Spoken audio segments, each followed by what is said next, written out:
Senator DePalma. Here. Senator Felag. Present. Senator Paolino. Here. Senator Acosta. Present. Senator Murray. Present. Senator Seveny.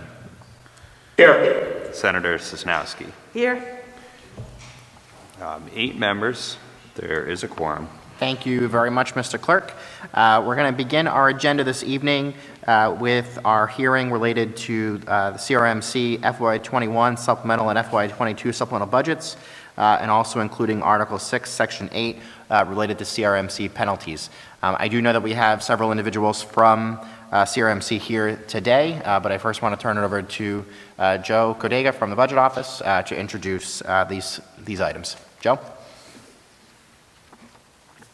Thank you very much, Mr. Chairman.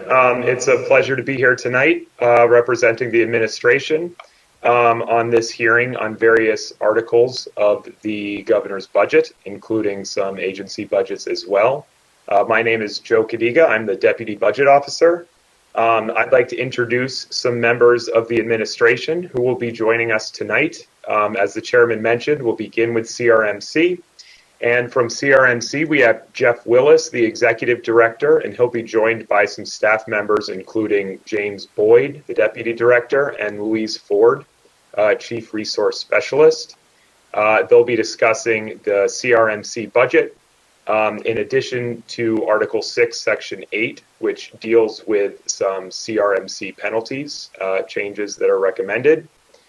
Following that, we'll discuss the DEM budget, and we have prepared to present Director Janet Coit, and she has brought with her some staff, Deputy Director for Environmental Protection, Terry Gray, Deputy Director for Natural Resources, Jason McNamee, Adam Brousseau, their Chief Financial Officer, and Dan Costa, their Ports Manager.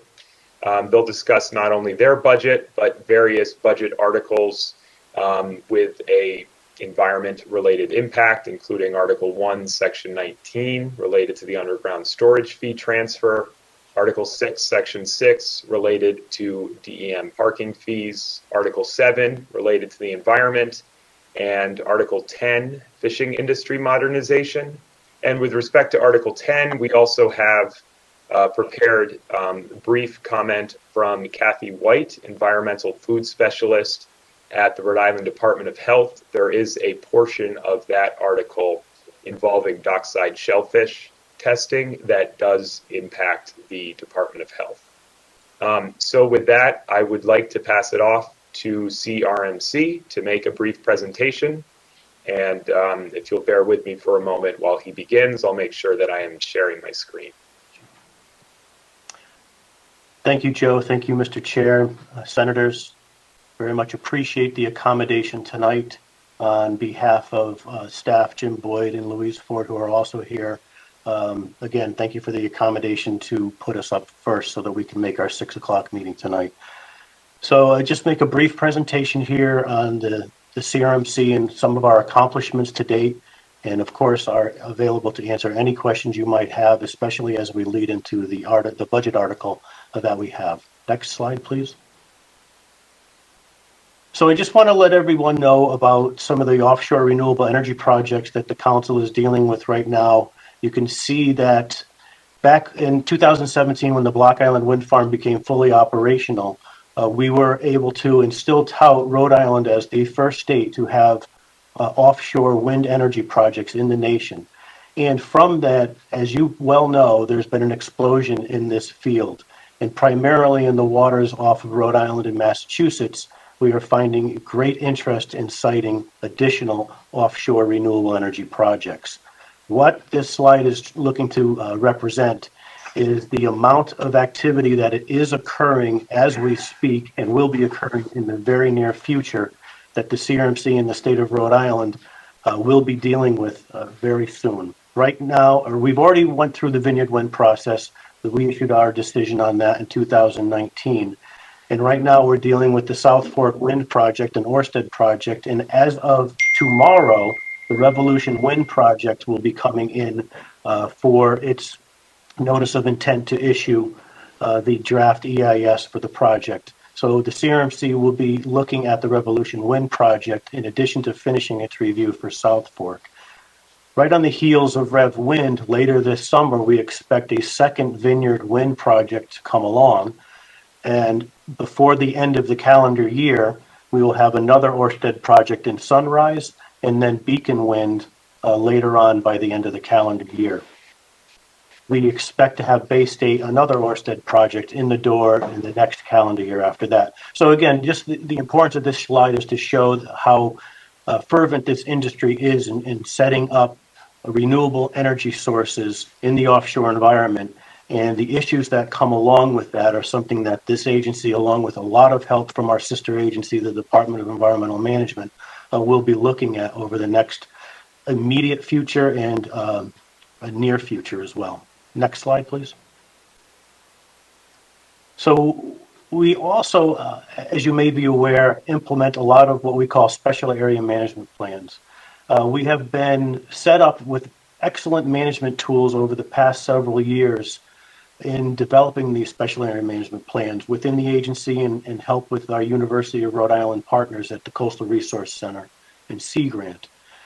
I brought up these three to just show as an accomplishment some of the issues that we're facing today and to show folks that we're trying to look into the future, especially when it comes to shoreline change issues. And this first special area management plan, what we call the beach SAMP, is trying to do that with development projects. Anything that comes in the door today, we were asking certain development projects to look into the future as to what the design life of that development project might be and where would the shoreline be at the end of the design life of the project. So we're asking folks to take into consideration sea level rise, erosion issues, as well as storm impacts, and plan their developments accordingly. We feel that it's important that folks have a forward-looking view on what they might expect with their developments, and if they understand that today, they will be in a better position tomorrow when the sea level rise affects the shorelines of the state. So that's an important part of our program, and how we do that is asking applicants to go through a coastal hazards analysis. And like I mentioned, we're asking them to, it's a worksheet, and it's a step-by-step process that asks them to look at sea level rise projections at the end of the design life of their project, look at some of the erosion rates of the shoreline in that area, look at storm issues over that period of time, and then also consider things on maybe how high the project should be elevated off grade, maybe moving the project back as far as it can on the parcel, but also looking at some other issues such as access into that area. Would those roads be flooded? And if they are, how can they access into or out of given the environmental conditions at the time? So that's an important program that we're implementing. We are also beginning a new special area management plan called the Narragansett Bay SAMP. And that is looking at our policies inside Narragansett Bay because, quite frankly, many of those policies are in place and have been in place since the program's inception in the late 1970s and early 1980s. They wouldn't stand muster under a federal review in these days, which we learned when we developed the Ocean SAMP for those renewable energy projects. So we are looking to upgrade some of our policies inside Narragansett Bay, but in so doing, especially with the renewable energy project in the offshore, we saw a need to look at the potential for some of these offshore wind projects to bring their export cable into and land through Narragansett Bay. And we felt we needed to be proactive in looking at where those cables should come into Narragansett Bay rather than have the developing community just propose various routes. So we spent over 2 years actually in developing cable corridor regulations that are currently out for advance notice of rulemaking as we speak. And in so doing, while we were doing that, we also have come up with another issue that we felt was important to address. Instead of the holistic SAM plan, we're looking at aquaculture as well. We found that aquaculture, as successful as it is, especially in the salt ponds of the state, it has started to look, aquaculturists and aquaculture farms are starting to look to the bay for more locations. They've been very successful in their enterprises and operations. We are helping them find success elsewhere, but as you can imagine, there's competing uses wherever we go. So as more and more aquaculture farms were looking to Narragansett Bay to be located, we felt we needed to have a better handle on where we might be able to look at planning for aquaculture in Narragansett Bay. And that'll look at your traditional exclusionary planning process for potential areas that could or should not support aquaculture.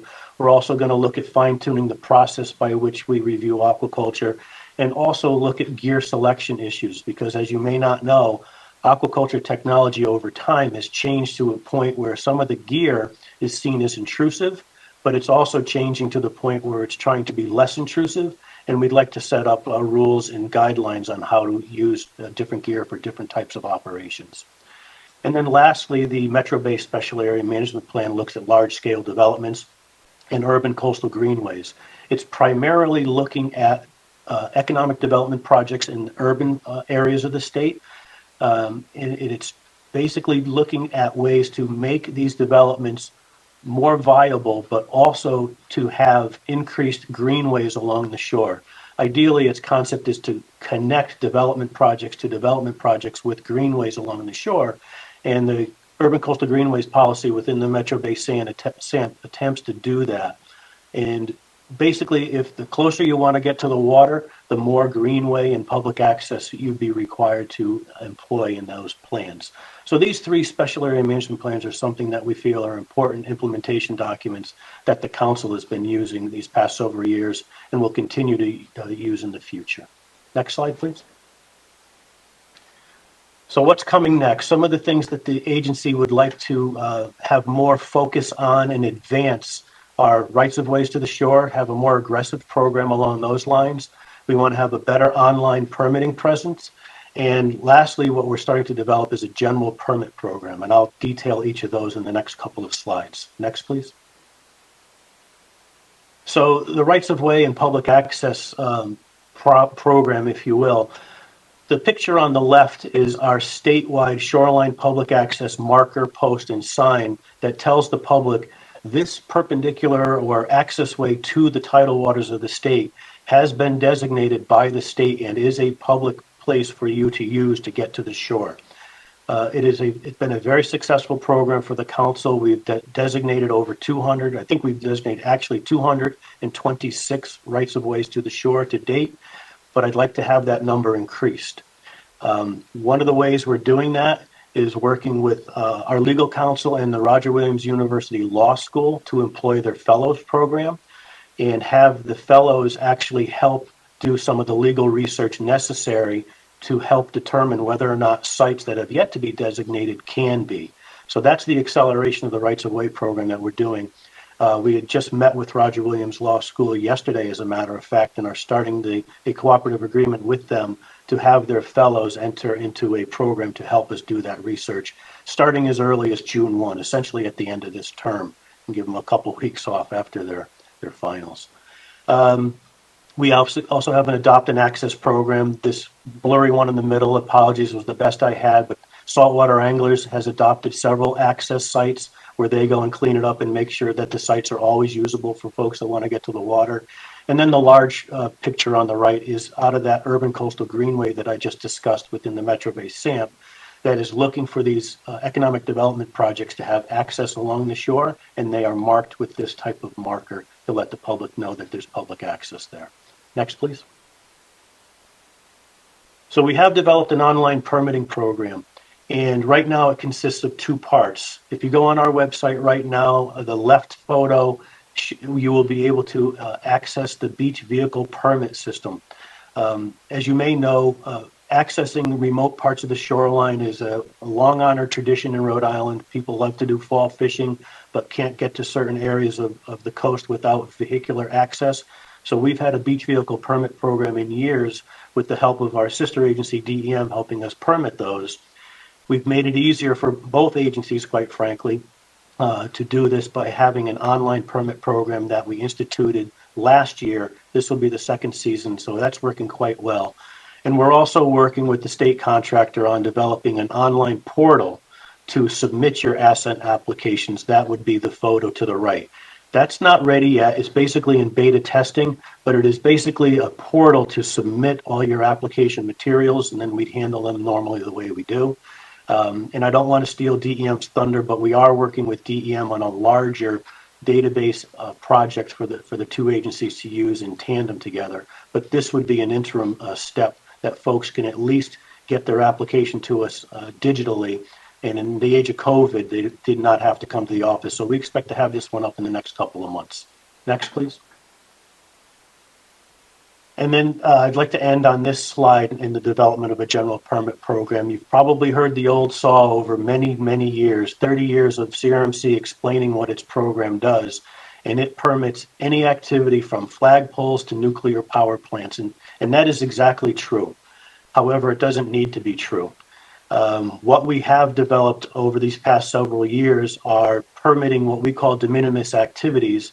And we unscientifically call them our over-the-counter permits, where you can walk in the door and in 15 to 20 minutes walk out with a permit in your hand to do these types of de minimis activities that really have no impact to the coastal resources of the state. I listed just a handful of them here. But what this program is trying to do is take that one step further and find that subset of activities that truly have no need for CRMC to have a review oversight role in them. And that's what we started internally. We've looked at other programs around the country to what they do. We have one within the freshwater wetlands program that has exempt activities. So we have models out there that we're looking at. We don't need to recreate the wheel, but what we do need to look at is the compliance side of the story. And while it doesn't happen every day, there has been actions of applicants that have come in for minor activities such as a deck replacement or a second story addition, and months or a year down the road we'll go by that property and find that sure, the deck was replaced, but so was the whole house. It grew 3 times and moved closer to the shore. So the compliance side of a general permit program is something that we're taking some serious time looking at.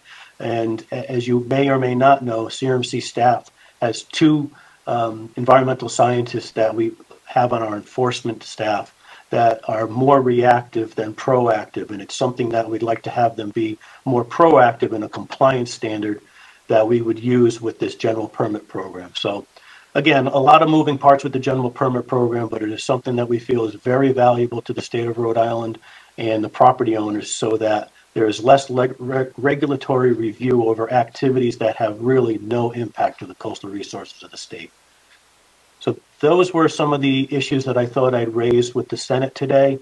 I think the next slide, Joe, is the article, if I want to go into that, but we can leave that up there to go into that, or I'm happy to answer any questions that you might have on any of our issues, even those ones that I didn't bring up.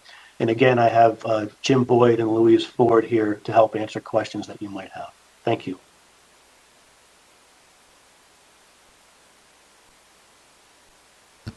Are there any questions or comments from the members of the committee on the budget before we get to the article? I know Senator Sosnowski does. Senator Sosnowski. Thank you, Chairman Pearson. Jeff, thank you very much for your presentation. You were talking about aquaculture, you brought that up, and I'm reviewing some notes here that we have on your budget, and wondering how things are going as far as aquaculture permits. And I understand several folks have retired from CRMC. Treasured employees, if you will, have retired. Yes. Wondering how that's working, and is there a new aquaculture coordinator now, or just tell me what's going on? Sure. No, thank you, Senator. Yes, we have Ben Getz is our new aquaculture coordinator who replaced Dave Butel, who was that treasured aquaculture employee that you mentioned, Senator. Dave set the program in a very good forward direction while he was here. A well-earned retirement, along with Grover Fugate, our previous director. They retired at about the same time last year. So the leadership of the program in aquaculture in specific has transitioned. We were able to hire Ben Getz as our aquaculture coordinator right on the heels of Dave's retirement. So we did not lose a whole lot of time and energy having to review, if you will, some of the applications that were in stream. Ben has done an excellent job of picking up where Dave left off, and aquaculture has been moving forward in a very good fashion. So much so that Ben has recognized the need to look at some of the impacts that we're seeing in Narragansett Bay with aquaculture being located in particular areas that folks want to have their new farms sited. So Ben is leading an effort internally here in the agency, along with our partners at the university, Jim and I having oversight on looking at that aquaculture element within the Narragansett Bay Special Area Management Plan. And we have just today gone out to create a public working group of stakeholders to address how we might want to handle aquaculture in Narragansett Bay. So the long answer, and I apologize, but I think the aquaculture program is in good hands, and it's moving forward to have a much better handle on how we deal with aquaculture in the larger aspect of Narragansett Bay. Great. Great. Thank you. That is really good news to hear that, because it's such an important part of our economy in the state. And I'm glad to hear that things are moving forward, because things are changing with aquaculture, as you know. And that's good to hear that.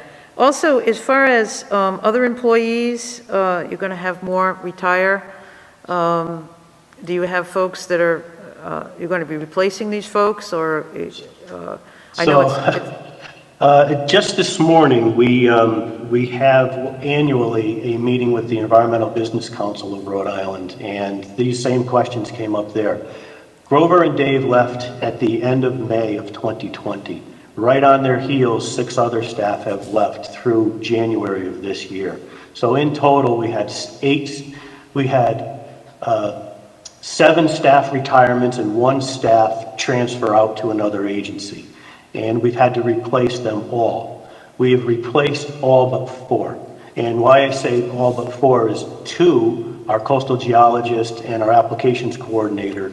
Those are positions that we are actively seeking to fill. The coastal geologist position is actually advertised on the Rhode Island State jobs list right now. We have not filled that one yet. But the other 2 are 2 permitting staff that we have not filled.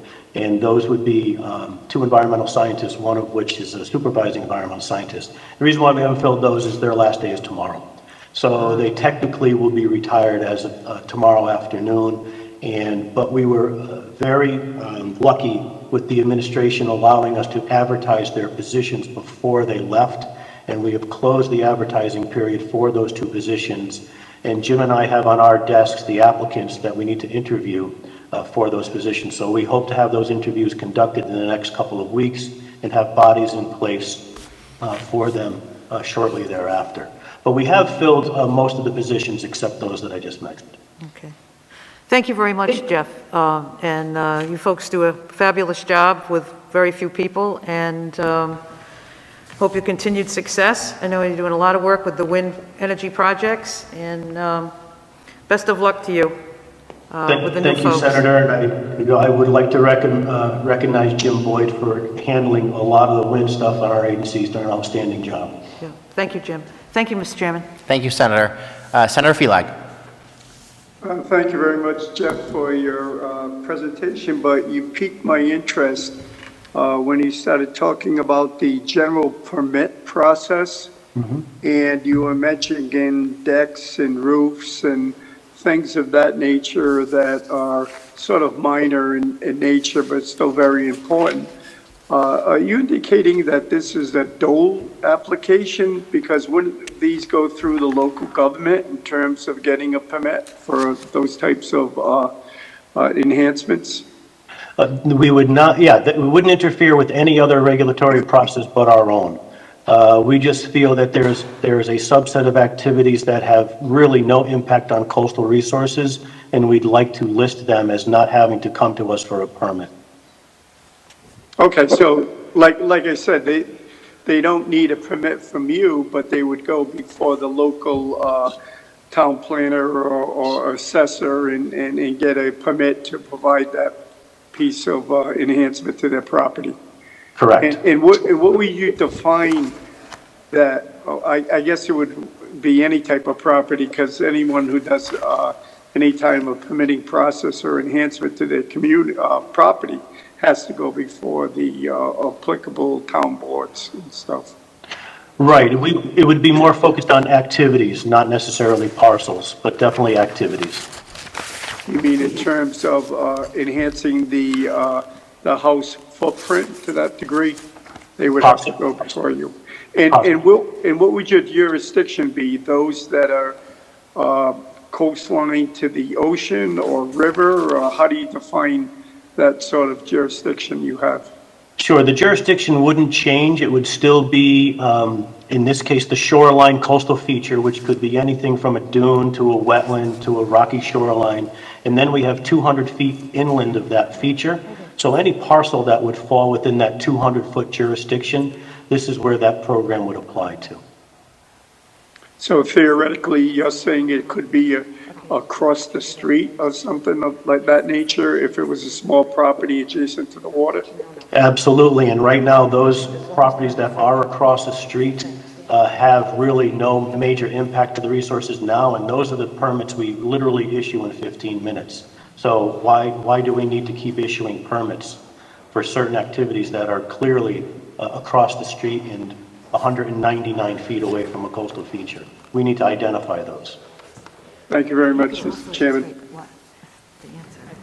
Thank you, Senator Felag. Are there any other questions or comments from members of the committee?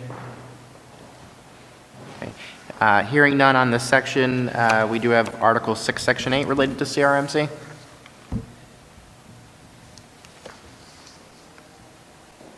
I don't know, Joe, if you're taking that or somebody from CRMC is.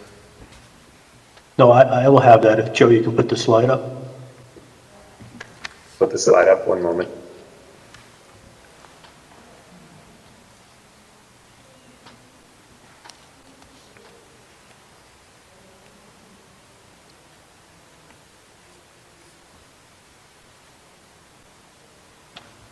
Thank you.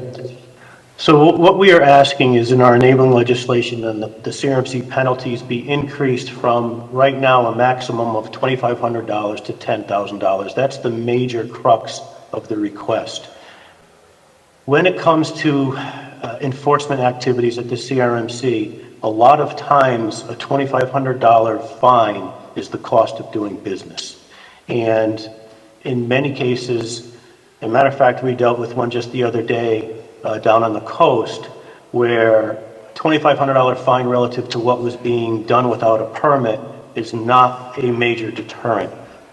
The last time our penalties were increased to $2,500 was, I believe, in 1995 when they went from $1,000 to $2,500.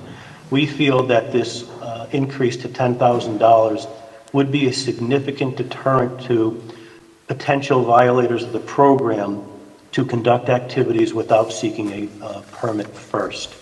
So we have looked to increase in the particular sections of the penalty program.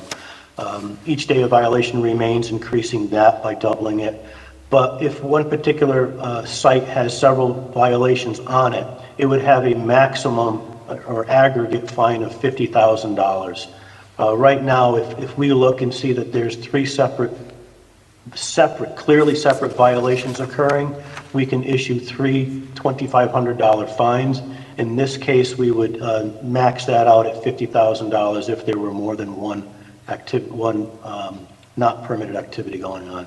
And also when it comes to rights-of-ways to the shore, as you may imagine, sometimes we find that rights-of-ways are being blocked, sometimes pretty overtly with a shed or a boulder or some sort of physical structure, but sometimes covertly by just having it look like someone's lawn has been placed there. So we are looking to make sure that these rights-of-ways, as aggressively as we're trying to find and designate new ones, we also are looking to make sure the ones that have been designated are available and accessible to folks to use. So we're looking to increase that fine too. And then lastly, we are looking to remove the de novo clause and have any decision of the councils on these matters be brought to Superior Court as an APA appeal. So a couple questions on that part, right? So and maybe I'm confusing two different things, and admittedly I'm not a lawyer. I thought there were two different sections. I thought there was something that would changes the review to have the appeals go to the Supreme Court, and then there was a separate section that would require them to de novo. Can you explain both those two differences there? I do not believe there's a reference to the Supreme Court. I do know that we asked to have the clause of de novo, our decisions being de novo to the Superior Court stricken. So that, and essentially because we are a quasi-judicial body, we typically have an extensive record of robust findings of fact. The record should be sufficient for the court to determine what the appeal. And a lot of times, all that evidence, being technical in nature, is basically reintroduced if it's de novo at the court. So we just felt that it was a redundant process, that it should not have to go up that way as a de novo. It should just go up as a straight APA appeal. So talk to us a little bit more. I understand the point of a de novo and that you're creating a whole new trial record, but help me understand why we think that's in the best interest to proceed down that path versus allowing the de novo. I understand that there was a record created, but the standard was put in place, I assume, for a reason. I'm just trying to understand what the reason would be to change it. Sure. And I don't know the history of its origin, but it was more of an efficiency issue on our end. We were just looking at it from an efficiency standpoint, quite frankly. Again, just recreating records didn't seem to be efficient. The technical nature of it, having that all reintroduced, it does probably would be costly for the property owner to have to recreate that information, that subject matter. So again, it really was, we were just looking at more of it from an efficiency standpoint. And why in the budget? Why is it a budget issue? Well, we had when we have to request that any part of our enabling legislation be changed, it just goes through part of the administration's review process, and it, I guess, was looked to be part of the budget article section. Joe, any indication there as to why we included this in the budget versus, a standalone piece to review? Sure. As Jeff said, when we were reviewing this section, it was an improvement that we considered appropriate to put in as we were already opening this section. And given the fact that the motivation was efficiency, while we aren't including a specific appropriations change for this section, given that it was motivated by efficiency, we felt it was appropriate to leave it in. Okay. All right. Any questions or comments from members of the committee? Yeah, Mr. Chairman, I just Senator 70? to try to understand a little bit, when you say efficiency, I got the impression from what you were saying that you're making it easier on the person who wants to take you to court because they don't like your decision. Is that what this is? Well, I think along the lines of efficiency for both parties, and by both parties it would mean the appellate and the agency. So having to recreate the information that was brought to the agency to have it make its decision, all that information, since it's already, it become a record of the agency, we just submit that record to the court for it to make its ruling. Yeah. So they really, so there's no downside to the person who wants to appeal here. I guess I'm just looking to make sure that by doing this, by making this change, we don't somehow make it more difficult or reduce the opportunity for fairness in the courts if somebody doesn't like the decision you made. Well, Senator, I think it depends on which side of the coin you're on, right? So, and CRMC can certainly weigh in here, but I think this would effectively make it harder to overturn a CRMC decision, given that you'd have to go through their proceedings and would have to find a flaw in their proceedings to overturn that versus a completely new, basically, rather than administrative process, judicial process. Yeah, and they'd have to, and the court would then weigh the evidence, again, fresh versus weighing how CRMC interpreted the same evidence, right? So I think it depends on which side of the coin you are. If you're appealing a decision that CRMC made, which way do you want it to go would depend on if that would be a favorable outcome for you or not. But CRMC weigh in there if I maybe mischaracterized anything. No, Mr. Chair, not at all. I think that was a fair characterization. So I guess it's back to the chair's question on maybe this shouldn't be a part of the budget. This needs to be, weighed as a change in law, with the opportunity for a hearing where, people might want to testify about whether or not it's in the public's interest. I realize now that it might be in the agency's interest and it's efficient from your perspective, but if that means I, as someone who wants to appeal your decision, only has to work with the record that you produced through your hearing process, and that's what the court gets to look at, I'm not sure I like that. I mean, is that really, are we eroding some due process here in the name of efficiency? That's a fair comment, Senator. So, Mr. Chairman, maybe this part is not appropriate in the budgeting process. Well, point well taken, Senator. I know Senator Sosnowski has a question.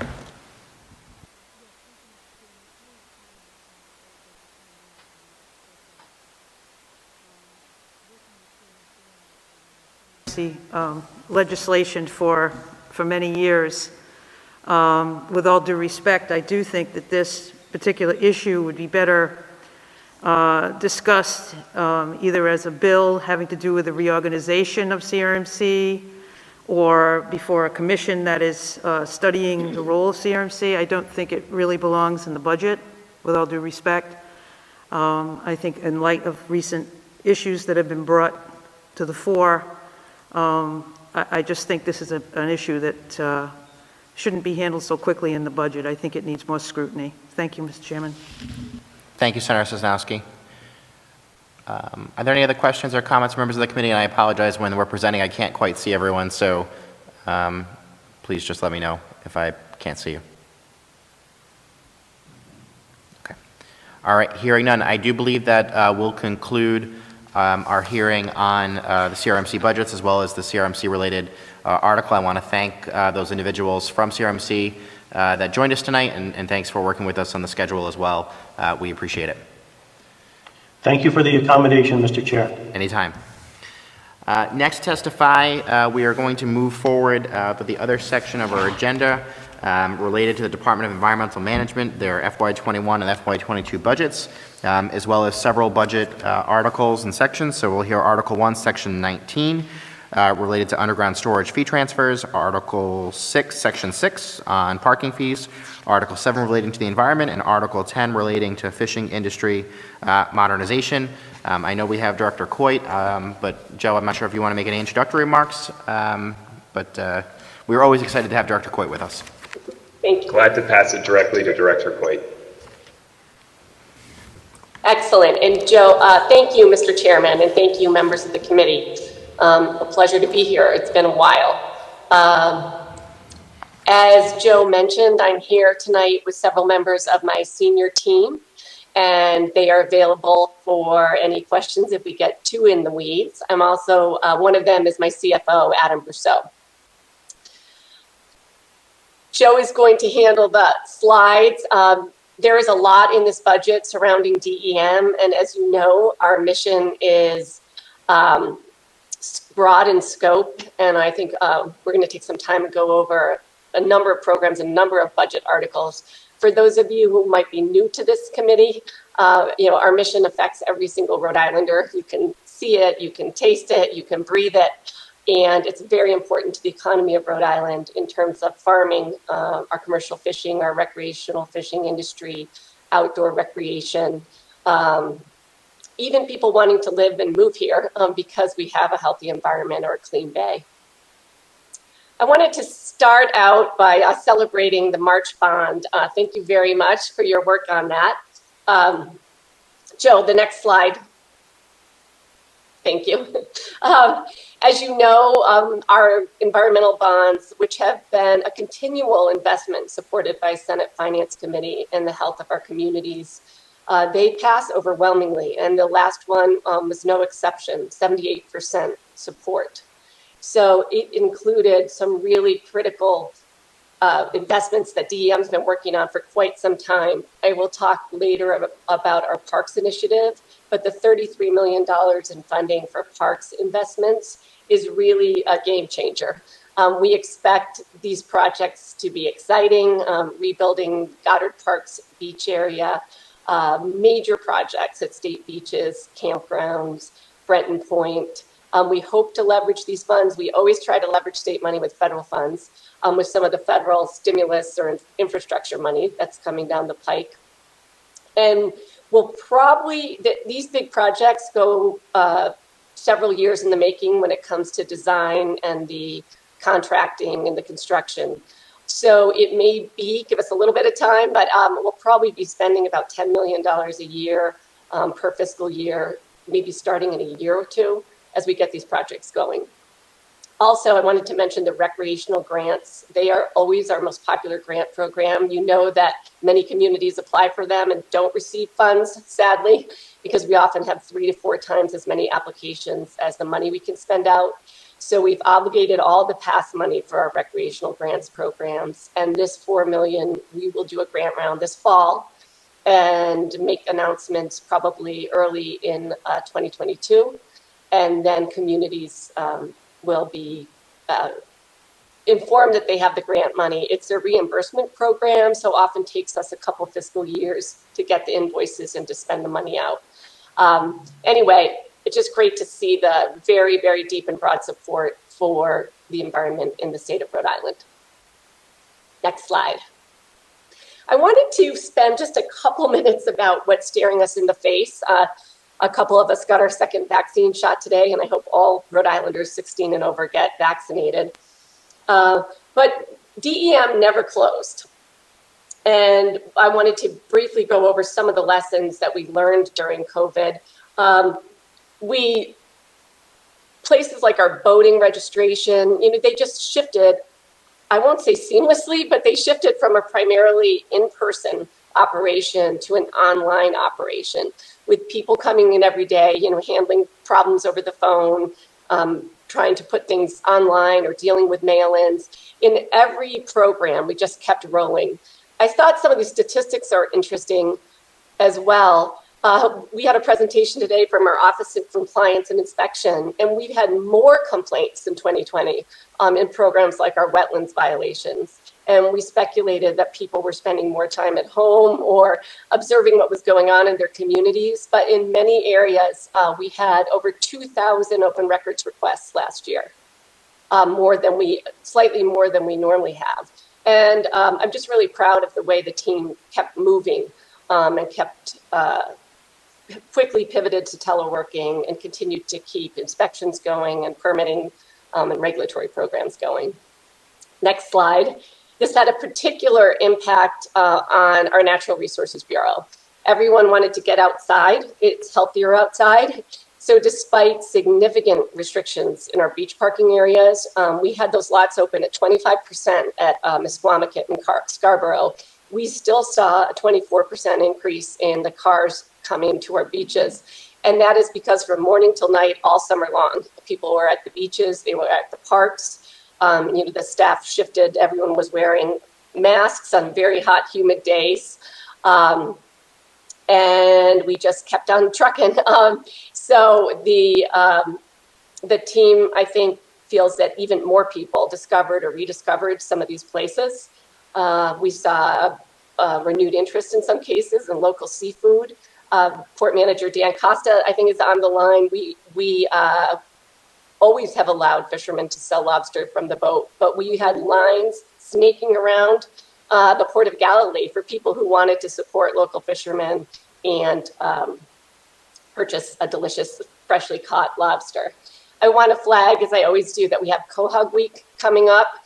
We usually do it in March, and it's intended to promote the livelihoods of the quahoggers that do that work every day year-round in the Bay.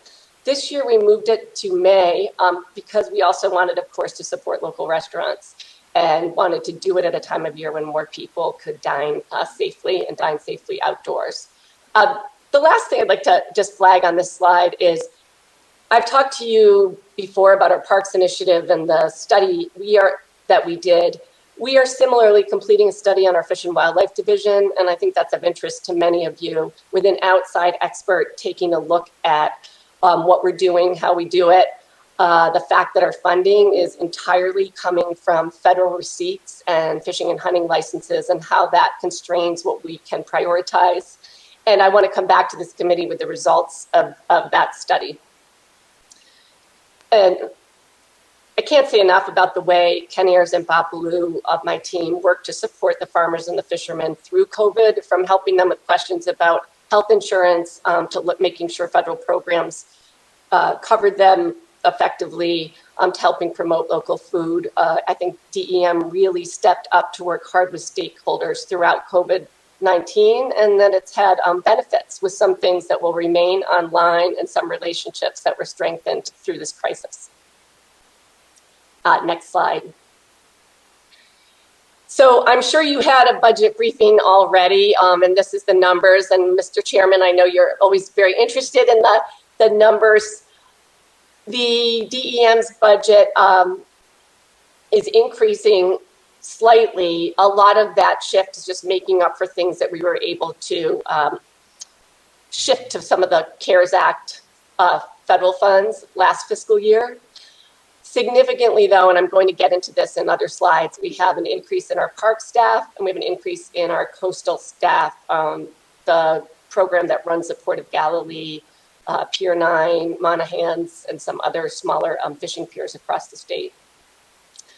We also have a big slug of RICAP money this fiscal year, and some of it, and Joe knows this, is going to need to be shifted forward. It primarily represents significant investments in the Port of Galilee, which desperately needs repairs. We've done some of the bulkheads, and if you go down there, we've actually just finished replacing the ice dock. We have several docks that are being replaced, heavy-duty piers.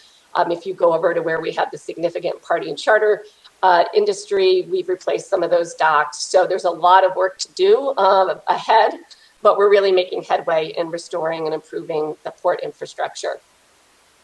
And like Jeff, I just wanted to mention the voluntary retirement incentive program. Since we gave that slide to you, I've heard from several other people who are going to retire to meet the deadlines under the VRI. A few people we've been able to extend till the end of September. Terry Gray, Deputy Director of the Environmental Protection Bureau, said it's up to 8% of his staff now that have let them know that they're doing the VRI. That's significant to us. It's not just the people, as Senator Sosnowski and Executive Director Willis said, it's the institutional knowledge. We have a lot of senior people who will be leaving. So while our FTE count is going to go down, and it looks like we're not bumping up against our FTE cap, we actually were right before this. And we will need the increase that was suggested in this budget. And we really need even more of an increase, because if you look at things from the Food Safety Modernization Act to additional park staff that we were fortunate to be allocated in previous budgets, we really have more FTEs, or should, than our cap. But with the retirements and the slow pace of rehiring, it may be a bit before we bump up there. But it's really difficult to see these senior people and their expertise walk out the door. So we're doing our absolute best, you can be sure, to train people, to lure people, to maintain and promote people who are doing such a fine job, and make sure that people see, if they're a talented mid-level DEM employee, that there's room for growth, and that they're a future leader. Next slide. I've put this up a few times, and we have a strategic plan that's very detailed, but these are the guiding priorities. You've been very interested in our lean work over the years, and I wanted you to know that continues. Sometimes it's more modest, standard work information sheets called Swiss, things that where we're using lean tools to try to promote efficiency. Over the past year, as we shifted to dealing with the pandemic, we haven't done as many great big reviews and efficiency improvements. But what we found is the ones we had done already that resulted in getting, they're vacuuming here, sorry. They're getting the fishing and hunting licenses online, producing a permit application center that was a portal for all permits. The efficiency improvements we've made to date really stood us in good stead during the pandemic, and we continue to have a priority in improving customer service and becoming more efficient. Having said that, we're working with OMB, and we just put in 2 proposals on modernizing our IT systems. It's critical for DEM and for our customers that we upgrade several obsolete systems that handle all of our regulatory work, that handle our fishing licenses, and that's something we'll continue to be talking to OMB and to you about. We're hoping we could get some federal stimulus money for that because it is related to improving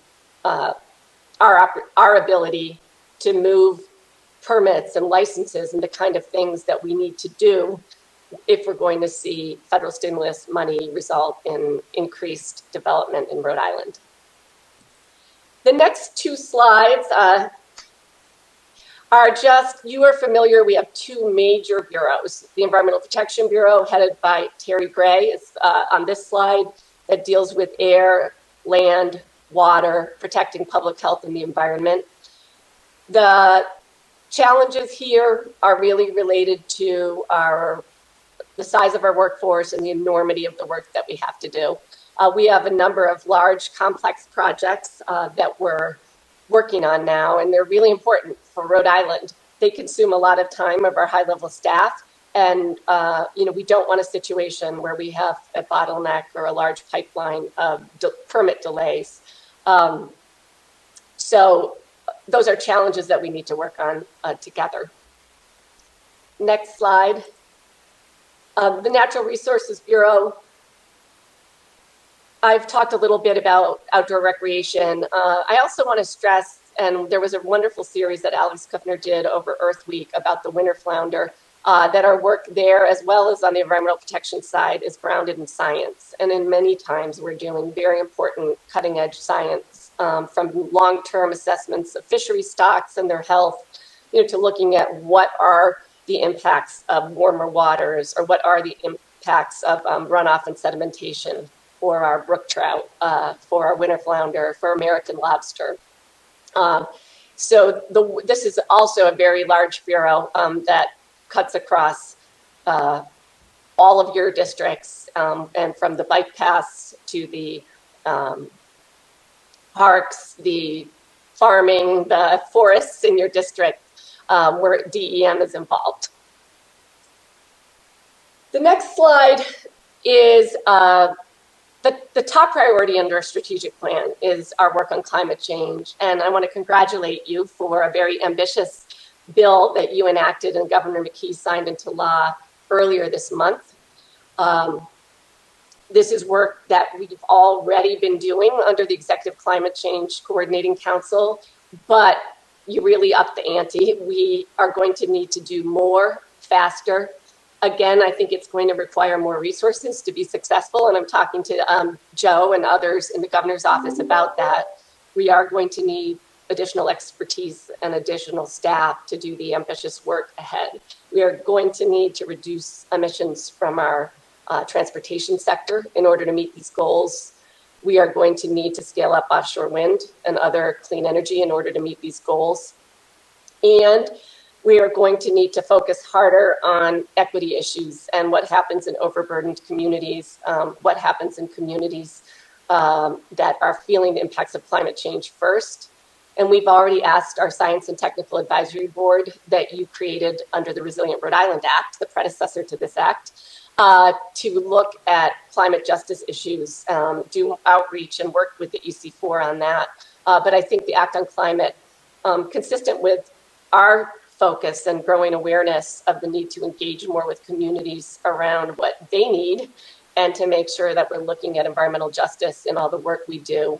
The Act on Climate really presses that forward with some of the planning and some of the requirements there. So eager to continue working on that with you.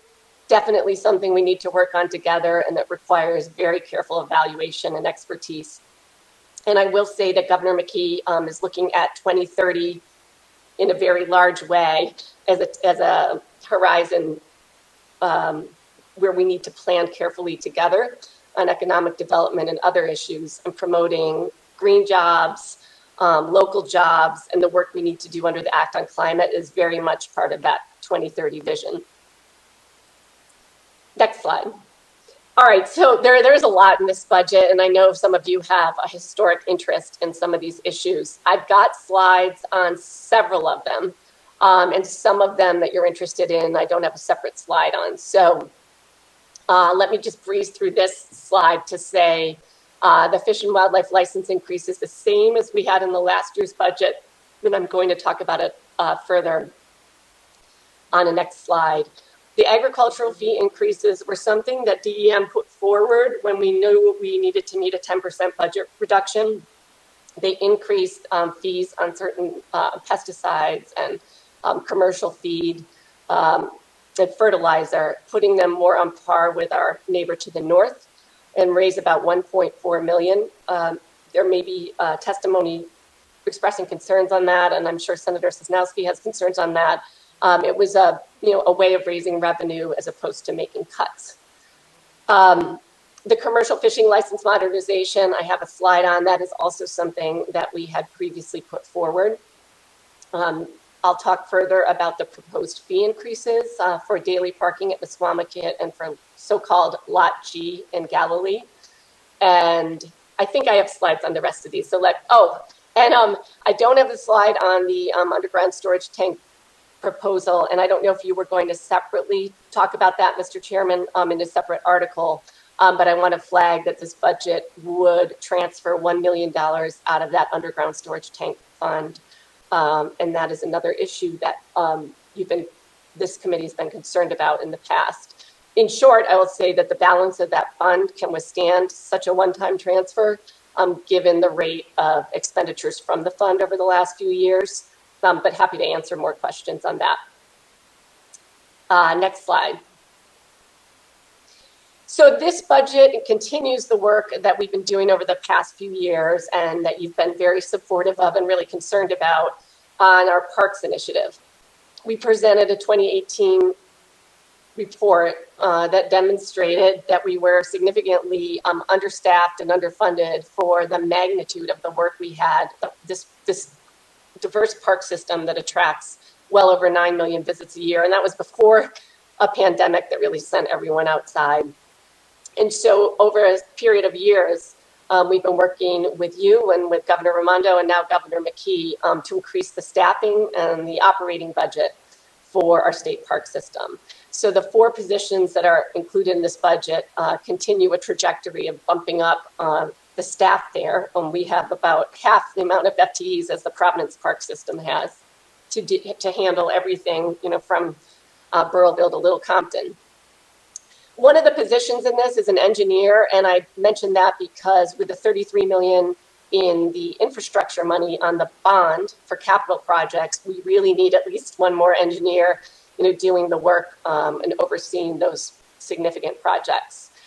As with the last increase, it is basically, it's general revenue in, general revenue out. The daily parking increase at Misquamicut will pay for both the increase to the DEM Parks budget and the increase to the payment to host communities. So that's part of this budget. That's a picture of the new fishing pier at Rocky Point. It's just a beautiful new amenity that attracts a lot of fishermen and a lot of tourists on that, which is our newest park. And we have made headway. Each time, every additional FTE is very significant to us.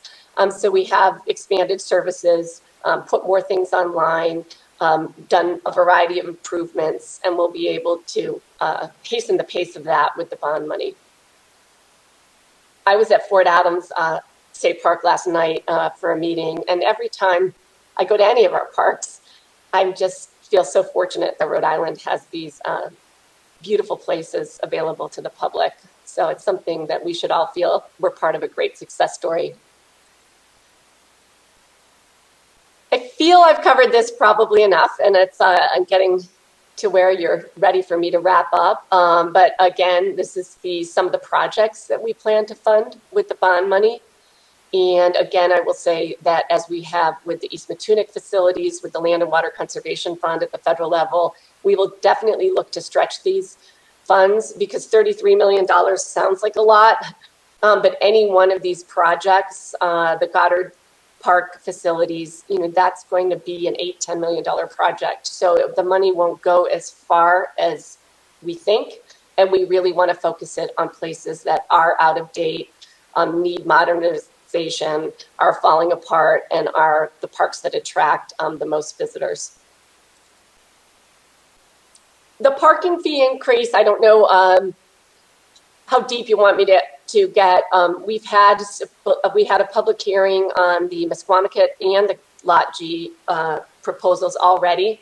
The Mesquamacut State Beach, over 80% of the people who went there last summer were from out of state, and it's something a lot of people were concerned about during COVID. So it's really an artful way of increasing fees in a way that mostly means out-of-state people are going to pay to increase the operations and the budget of our state park system. The support we're getting from it is mostly from Mesquamacut Business Association and the Westerly Town Council and Westerly businesses, because our state beach is so much lower cost in terms of daily parking than all the other facilities there, that they're interested in having us bump it up a bit. The increases at Lot G, that is primarily used for folks who leave their car there over a season or over the year who have places on Block Island or live on Block Island.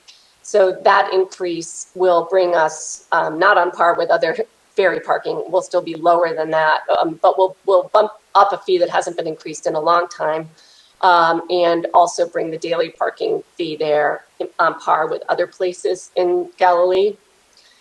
Significantly, that is being paired with an increase in the budget of our Coastal Resources Division, which desperately needs more funds to do operations and staffing associated with these major fishing ports. Which gets me to the next slide. So the significance of this budget is something we've been working on for a long time and trying to promote. We've worked with URI on economic assessments, trying to demonstrate to people how significant our commercial fishing sector is. Thousands of jobs, $100 million a year just coming from the sale of fish, that come right off the boat, let alone the leverage several times over. And the Port of Galilee is one of the most successful and largest fishing ports, definitely one of the largest in the Northeast, one of the most successful when it comes to many species like squid, where we're king, that we count on for delicious local seafood. Also, I mentioned there's a strong party and charter industry that they're also small businesses. So I give Dan Costa great credit for a lot of the modernization he's done, moving services to the Port of Galilee.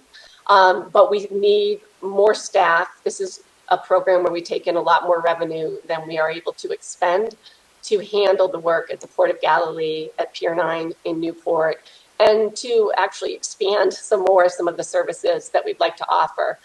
As well, one of the reasons we have these very large infrastructure projects at the port is that we haven't put sufficient money into the repairs and O&M year to year. And so this increase will help us do that. Next slide is a very complicated looking slide, but look at the left side and then the right side. This proposed change to our commercial fishing license process is meant to simplify that process. We play a lot of roles regarding the commercial fishing industry. So we help to market seafood and we help and we manage the ports.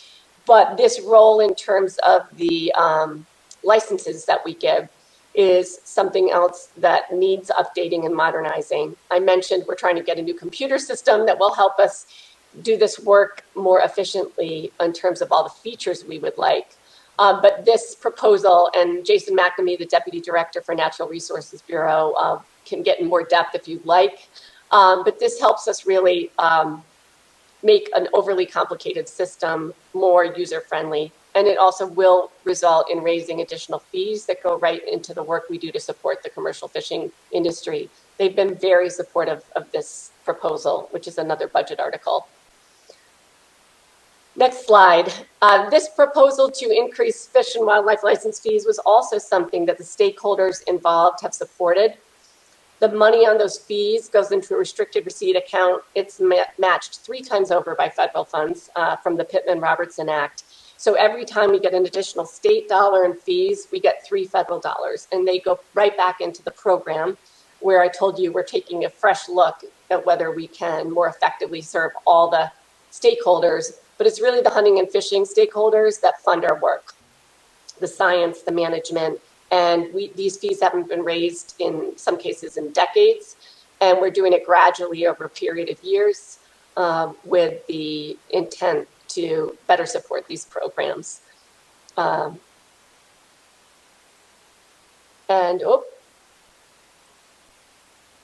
thought we had a last thank you slide. So I will close there. I've gone over a lot of material, and I'm sure you'll have questions, and I look forward to a discussion on our budget and the articles. Thank you so much, Director Coit, for your presentation. I do know we have several questions, and I want to start with Senator Sosnowski. Thank you, Mr. Chairman. Thank you, Director Coit, for a wonderful presentation, as always. Before I begin, I also want to mention, as you did mention, the DEM was open and throughout COVID, and I just want to share with the committee how grateful I am to the work of Division of Agriculture and Division of Fisheries, working directly with the growers and the fishers throughout the COVID pandemic. Just having the weekly calls with Ken Ayers to allow farmers and fishers to talk about issues and keeping the ports open and running and finding places for the fish to go, for this resource to be eaten by people, let's put it that way, and to allow the farmers to continue to sell their products was just very, very important and very meaningful, and very grateful to the department for that, Janet.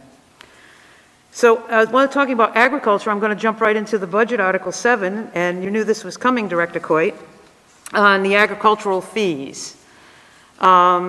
I know this has come up before, and the problem with the raising the commercial feed, particularly the commercial feed fee, that's on each product that is sold in the state. And I was concerned before when this came up because we have small stores that sell grain and fertilizer to homeowners, farmers, the general public, and this fee will be passed down to these small grain stores throughout Rhode Island. I mean, they already have the competition now with the large chains, Tractor Supply and so forth, that they can really take an extra fee, but this fee would really hurt those small businesses, and then they may end up going out of business. I know it's difficult. They did stay open during COVID.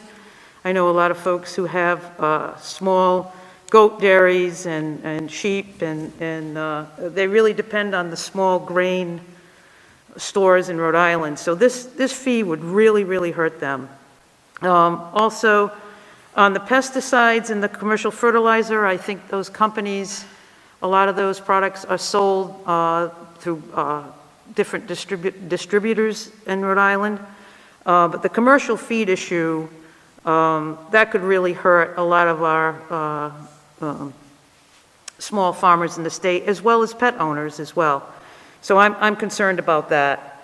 And I think that I'll be still after that. I think everyone knows how I feel. I mean, if we really have to look at raising the fees on the pesticides and commercial fertilizers, it's a shame that that has to go into the general fund and not to DEM, Division of Agriculture, that does so much work, from mosquito abatement to everything else that they do. It's a shame that that has to go in the general fund if we're raising that kind of revenue for it to just go in the general fund. So I would rather not see this happen. I don't think it's good for business, but that's the end of my piece on that, Mr. Chairman. Director Coit, do you want to address that at all? I appreciate your comments, and And as you mentioned, you have expressed them before. And in particular, there was years ago a proposal to increase the registration fee for commercial feed. I want to just mention to the committee that it's also the big folks. So, we're bringing these fees in line with other states. So it's Purina and Dow Chemical, and they're registering their products one by one here. So, it's a continuum of different types of businesses, and they all have to register their products in each state. But I take your points, and a lot of the people that we've heard from have made that same point, that the fee increase doesn't go back to supporting our agriculture division, and that's one component of it that they're concerned about. Yeah. Director, if I could have a couple just clarifying questions, as admittedly I do not know as much about these fees as Chairwoman Sosnowski. I'm looking at it, appears we're basically looking at 3 fees in Article 7 that raise some money. The first one is on commercial feeds, and what my notes here say increases the commercial fee registration from $60 to $100, and overall that increases our revenue by about $460,000. Can you help me understand when we say commercial fee registration fee, is that on every commercial entity that sells feed? Is that paid once a year? What is that fee that we're moving from $60 to $100? It's actually on every product. So yes, it's an annual fee. And let's just say you're Purina, you have to register your liver puppy chow and your chicken puppy chow. Like every single product gets registered. And in part it is to make sure, it's a quality control measure to make sure that these, if they're pesticides or fertilizer, that we're looking at that they're compliant with the rules under federal FIFRA, the federal statute. But so it's kind of a quality control, and in every state, these companies register every product. So it is. And in some cases, these big companies, they might have hundreds of products. And then Senator Sosnowski said there's also small folks where they might have 1 or 2 products. Okay. And then at the second one, around the pesticide control, again, it's a registration surcharge on pesticide products from $150 to $250. That raises about $842,000. Similarly, can you explain that one a little bit more in more depth there for me? Yes, so again, our ag division, they have to ensure a lot of these products are registered year after year after year, but that products are compliant with the federal statute. And so if you want to register a new product, they'll do the review to make sure that it's something that's not harmful to the environment. And then you register it and you're free to sell it here. Annually, you re-register these products. So that's similar where every company that, for each type of pesticide, they would pay this registration fee? Okay. Correct. Okay, I think I get it. I am not an expert as some others, so I appreciate you helping me with that. I know Senator Acosta has a question. Thank you, Mr. Chairman, and thank you, Director Coit, for your presentation.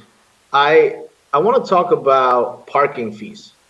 And while I have you here, I had the opportunity to read your written testimony in opposition to Senate Bill 762, submitted by my colleague, Senator DeMario. And in your letter, you say, and I quote, "We note that while visitors to our state beaches are required to pay to park their vehicle, there are alternatives available, such as RIPTA buses to the beach, or visiting other facilities that offer swimming free of charge, such as Goddard Park, Fort Adams State Park, and Lincolnwood State Park, among others. Finally, while not the primary consideration, it is worth noting that this proposal would result in an estimated $195,000 in lost revenue to the state to support the state park system while increasing administrative costs." So I want to be, blunt with you and keep it real and saying, when I read this, I was pissed and I cursed out loud. I won't repeat what I said because I know that my colleague, Senator DePalma, was sensitive to my use of strong language. But as someone who grew up low income, who represents a poor community, I interpreted your written testimony as pretty insensitive to the context in which, and the people that you're addressing. And so I had 3 questions to ask you. The first is whether you have ever taken the bus to the beach. The second, how long you estimate it would take to take the bus to the beach from Pawtucket or Central Falls? And finally, how you calculated the loss of $195,000 in revenue? Because we received fiscal notes for the bills that we have in front of us on our agenda today. We did not receive a fiscal note for this bill, I think in part because we are not sure how many low-income people would qualify for this and how many of them would take advantage of this, given how far the beaches are from some of our urban low-income communities. And so if you could address those questions, I really appreciate it. Thank you. Thank you, Senator. And I don't think we've had the chance to meet in person yet, so I look forward to that. First of all, I apologize. I did not mean this to be insensitive. And let me answer your questions and then add a couple other thoughts. I have never taken the bus to the beach. I never go to the beach. I have to confess that. I never go to the beach, but my kids have taken the bus to the beach. And it was a long, hot day. So I take your point. It takes a while to get to the beach from anywhere, certainly from where I live. And it's a long day. Our first state park was Lincoln Woods, which was created to make sure that people had a place to cool off and play. And I think it has been an ethic of our park system. Many, many states have entrance fees to every state park, and Rhode Island used to, and now we don't. So everyone can go free to the places that I mentioned and not pay to park. So I think that's something we're really proud of. I think the biggest problem with that proposal, which is also on the agenda tonight, you asked about that. So we did get some preliminary back and forth with OMB on what we thought the cost would be. There were two elements of that. One is the cost of implementation in terms of the work that would be required to review the documentation and figure it out and implement it. And the implementation would be very difficult, and I could explain why. And then the other was an estimate that they were working on, for how many. I believe the bill says not just the driver of the car, but anyone in the car if anyone in the car was part of some of these programs to support low-income families, then they would get free access to beach parking, campgrounds, any of the amenities that you would normally have to pay for at our state parks and beaches. So they had an estimate of how many families that would be and what it would result in terms of lost revenue into the state. And I know they're working on a final fiscal note, but we based our letter on the information we had seen so far, the preliminary information. And let me just say, since you raised this, the hardest part for us, so clearly, maybe not clearly, but having access to our parks and our outdoors and our beaches is definitely core to DEM. In order to implement something like that and we always have complaints about traffic backup, and we're trying to get people into these places. It is very difficult to try to affirm any of these type of criteria. Pretty much almost every year, there's been some proposal for some group of people to have free beach parking, but it's very difficult to validate that. People get very upset if you can't validate their paperwork. And then the next thing you know, we've got people backed up as we try to sort out a very, very difficult implementation challenge. So I think that's probably the core of why we think it would be actually very difficult for us. I appreciate the reasoning behind it in terms of wanting to have more public access for people to recreate and cool off in the summer.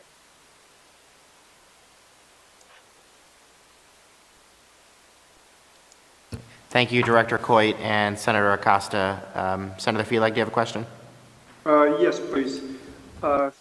Director Coit, relative to one of the budget articles refers to an agreement with the town of Westerly, and it's updating a 10-year sort of agreement between the two parties.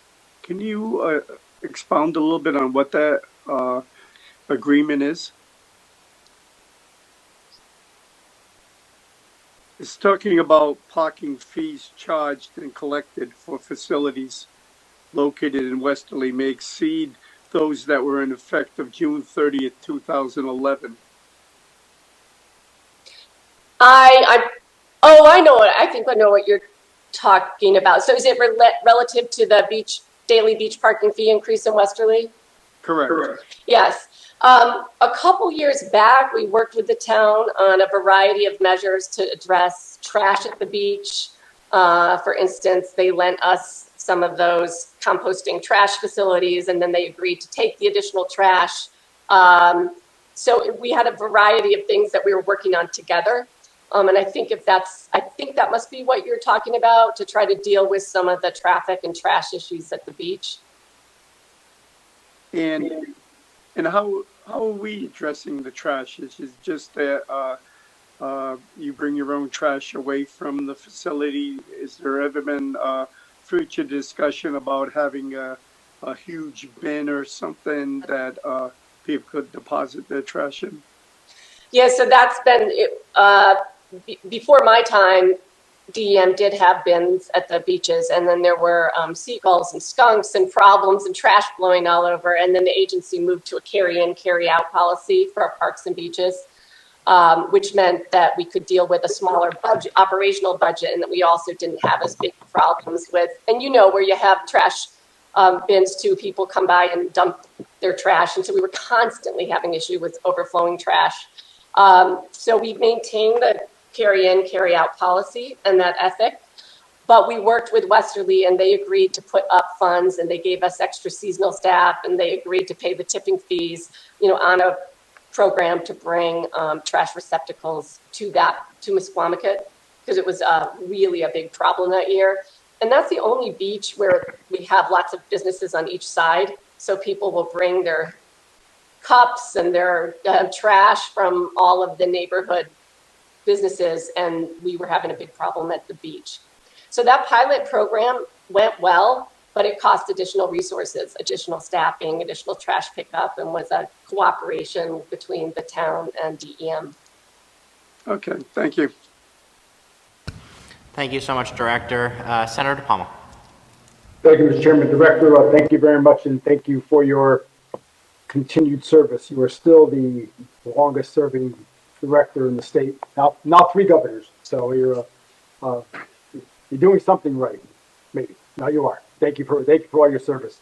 So two questions, Director. One specific and then one more general.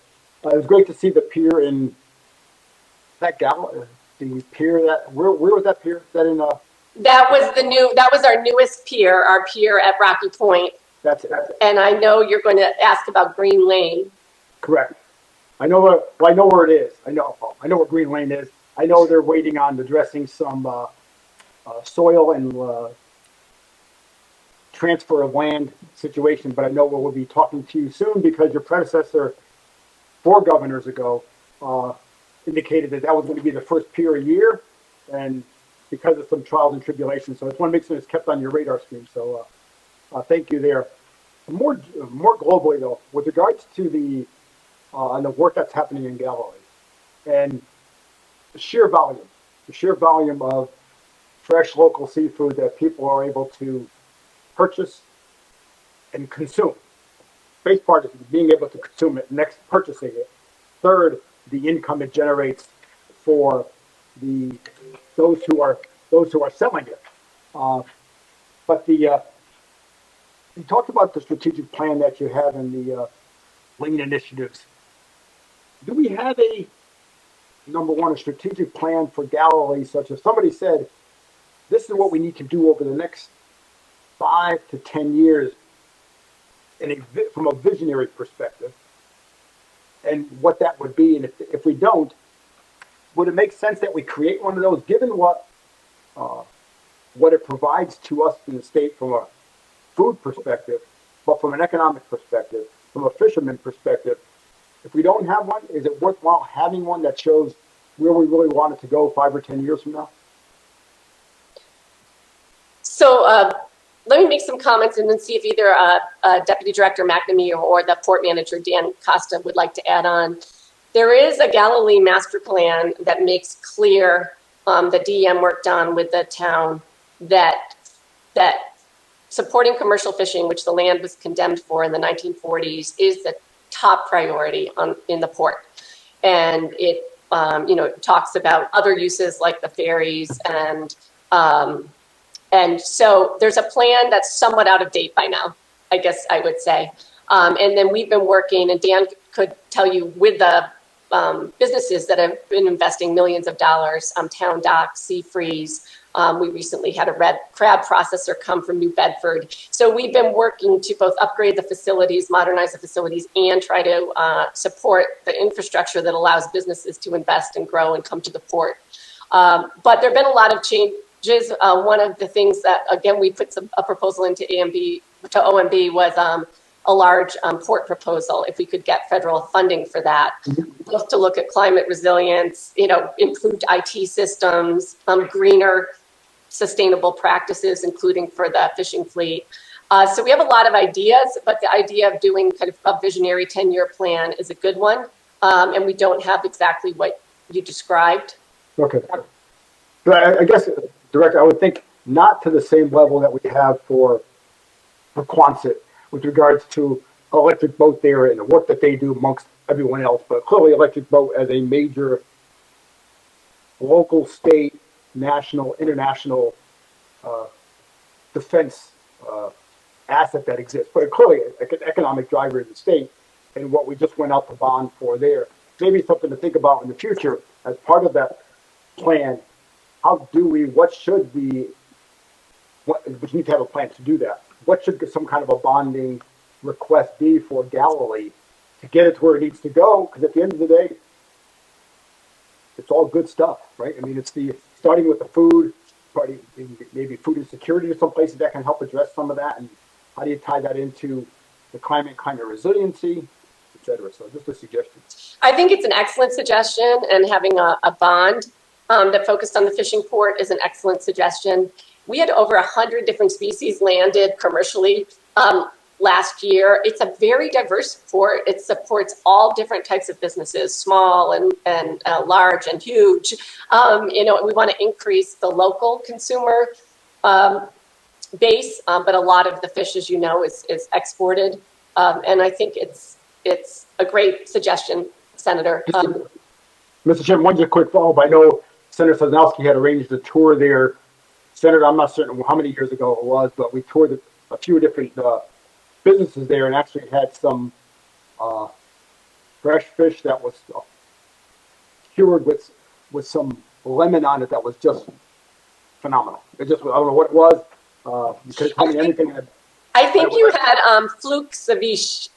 Ceviche, I don't know how you say it, fluke and lime lime juice. I think it's a phenomenal asset for the state that we should figure out how do we make, provided the area can sustain it, how do we make grow to become even what its vision could be.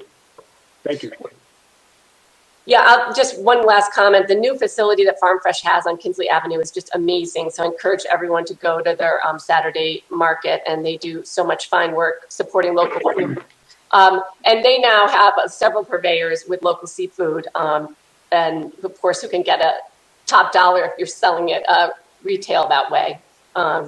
So that's been exciting to see. Thank you, Director. Thank you so much, Senator. Thank you, Director. Director, I just have one more question related to the UST transfer. I noted earlier in some of your early slides, slide 4, it said slight increase in UST investigations, and then we're pairing that up with a $1 million scoop out of that fund.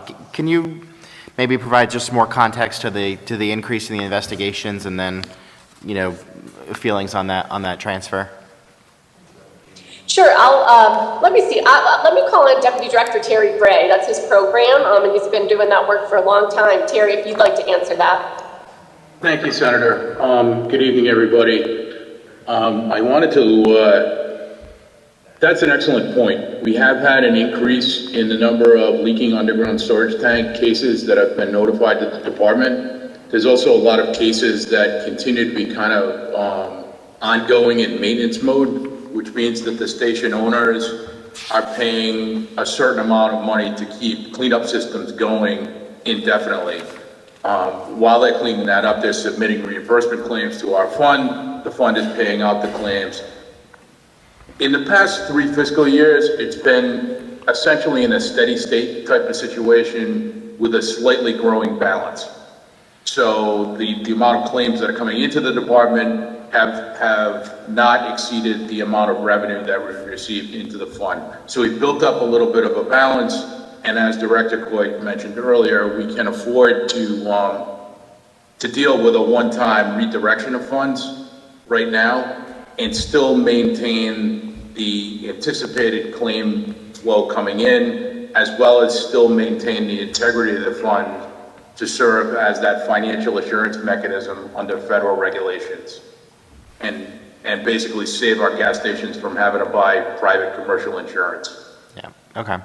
I guess Joe, this is probably a question for you. I mean, thinking about, what the rainy day delay was, $82.5 million. Why are we going, into this fund for $1 million when, I mean, we're already putting a delay 82.5, what's 83.5 at that point?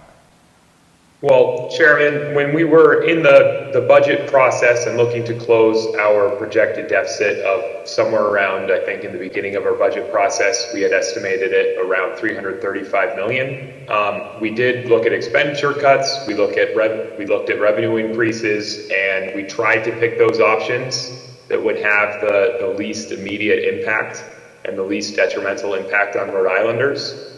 Many of those options were not our first choice. So some of them were the best of bad options.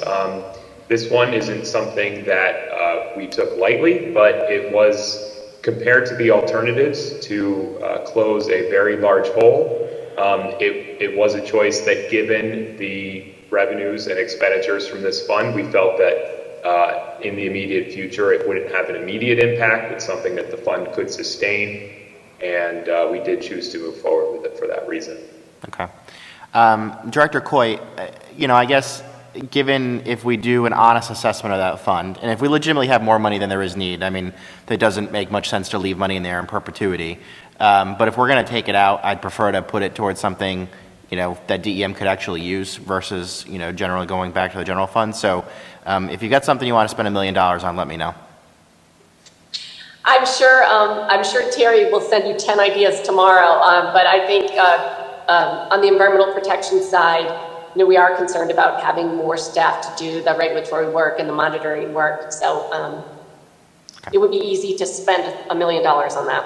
All right, thank you. Okay, any other questions or comments from members of the committee?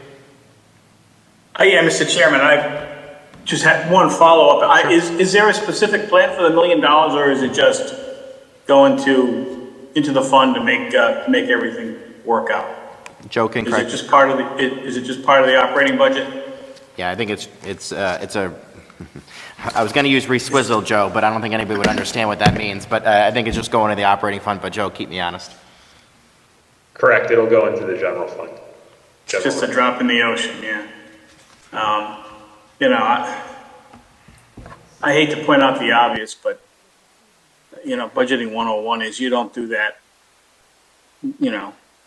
Putting one-time funds into ongoing operations.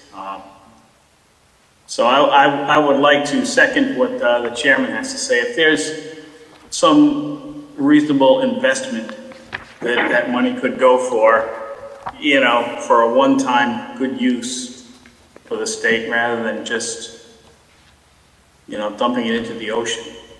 Yeah. I think that would be worthwhile. I mean, I'm surprised to see, Scoop's still a part of the deal, given that we're kind of awash in federal monies and more to come. That we still have to do that, at least this year. Director, thanks. Director Coit, I mean, Chairman, Diamond. if I could just quickly follow up on that. Sure. If I recall correctly, the UST dollars come from the gas tax, correct? They do. They do. So at the end of the day, if they're going to go anywhere, they're going to go to transportation. They're not going to go to the general fund. Yeah. That's Well, I mean, they certainly. It should stay in DEM. Yeah. Director Coit, I certainly think Diamond Hill Park, is a great place, as well. So, there's plenty of places that I'm sure we all could spend $1 million. But in all seriousness, I think if there truly is a fund balance in that fund that we don't think we'll have a real need for, if there is a one-time investment for us to make somewhere in the state, where there'd be, capital project at, one of our beaches or, some park in the state. Greenland Pier. that would make sense, that certainly would be something we'd love to have some ideas on. Can I say one more thing, Mr. Chairman? If I said no, would it stop you? Well, of course it would. I hold you in very high regard. Please proceed, Senator 70. Thanks. Madam Director, I just wanted to point out to you that there are 2 school systems in the state of Rhode Island which won or were awarded a Green Strides Award by the U.S. Department of Education for their excellent performance in educating and executing environmental programs and sustainability education, Portsmouth and Barrington. And one, have you heard about that? And secondly, might be nice if you recognized Portsmouth and Barrington for their good works. I mean, this is a nationwide program, and I think they picked like 30 school systems. And Rhode Island got 2 of those awards. So it's kind of a big deal. It's a nationwide thing. You know, you might want to take a look at that. I could send you the information on what it's all about, but it seems to me that DEM might want to maybe parse out some of that $1 million and give it to the school systems for doing a good job as an investment. Well, that's wonderful to hear, and I will definitely commend them. I think you know we have a number of programs at DEM, including one in Portsmouth on Prudence Island that help to train teachers and help to promote environmental education. So congrats to them, and I will definitely send them a note and look forward to information from you. Okay, I'll send it right out. Thanks. Thanks, Mr. Chairman. Thank you, Senator, and thank you, Director. That does appear to conclude questions and comments from members of the committee. Director Coit, I want to thank you so much for being here today. I also want to thank our Deputy Director and some of the others. I can't quite see everybody that was here for being here from DEM. We want to thank you. And, I'll just, close with DEM where we opened, where I can say from personal experience, they were open the entire time. We're processing applications and permits and things at good speed, reading the mail, figuring it out. And so we just appreciate the department's flexibility and your work over the last year as well. With that, we're going to transition over to some testimony from the public related to... Mr. Chairman, if I may. Sure, Joe.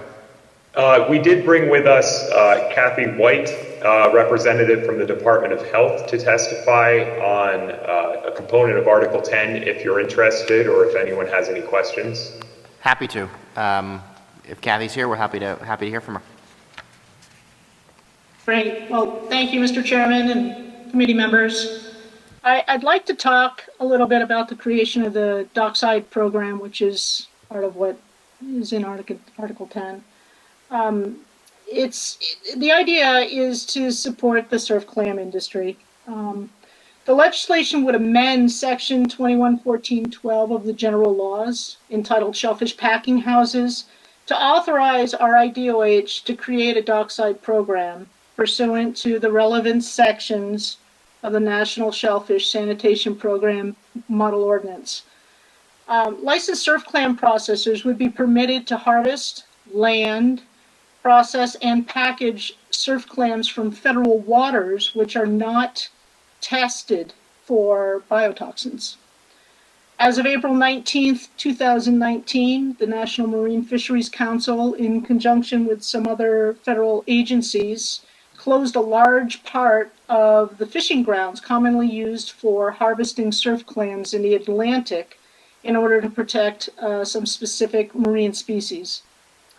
An alternate harvest area has been identified, but it is restricted due to biotoxin concerns.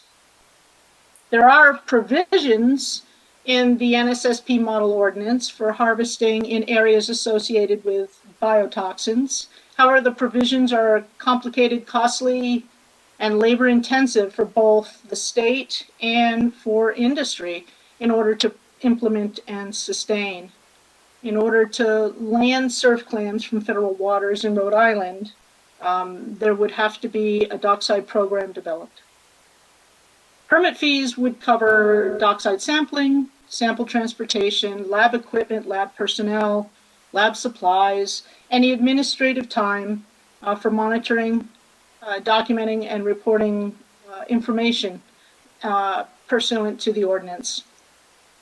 Galilean Seafoods has been working proactively with our IDOH and with the Department of Environmental Management for quite some time now to develop a program that would allow for continued operation and growth while meeting all pertinent regulations. Allowing processors to land and process surf clams in Rhode Island will create Rhode Island jobs and support an important industry. In addition to protecting current industry, this program would allow for the growth of the surf clam landing and processing in Rhode Island. In fact, we have had an additional surf clam harvester / processor approach us looking to land surf clams in Rhode Island. So there's interest not only from one company, but from others.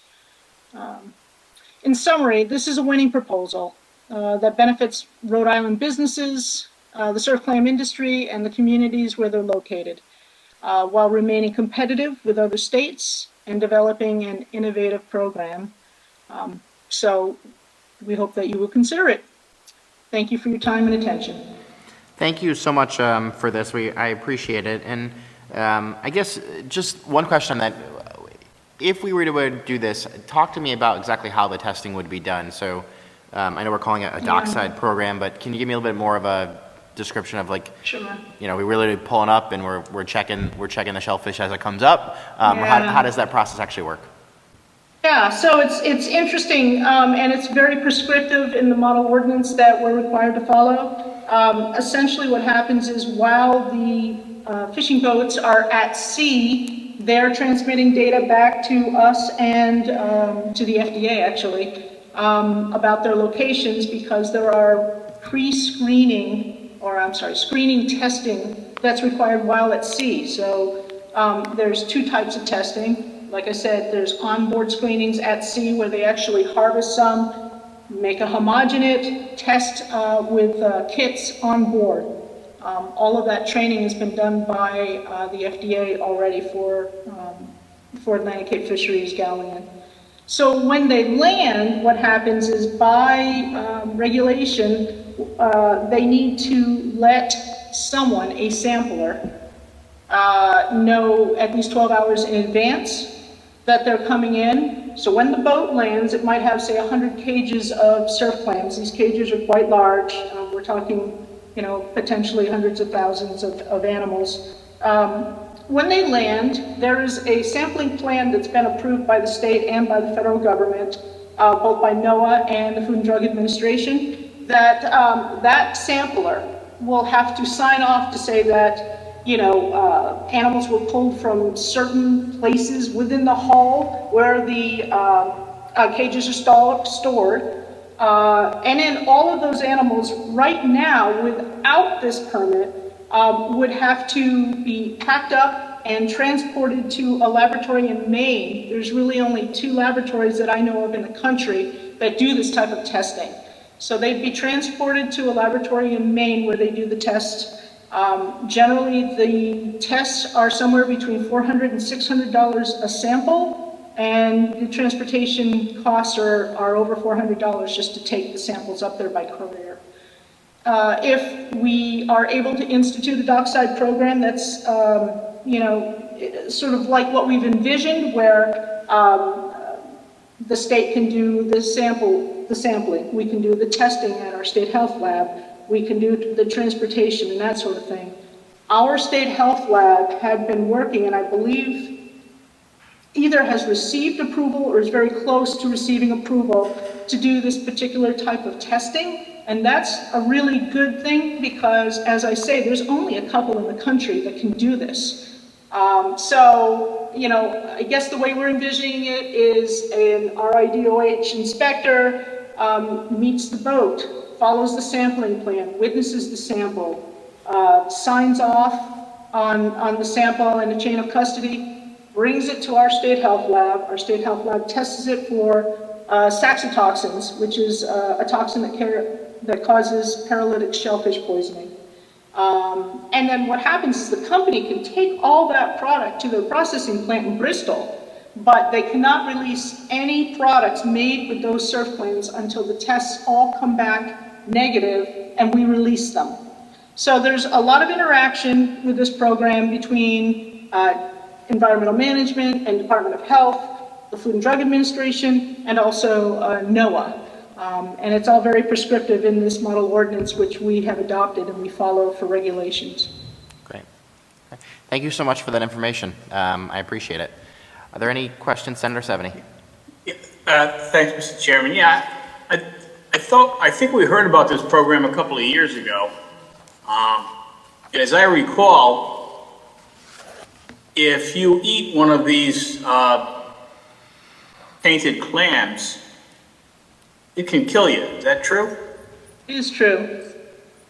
So, so it is a high consequence to failure. So maybe you can give us a little bit more on how, what's the coverage factor with the sampling, and what is the potential for a bad clam slipping through?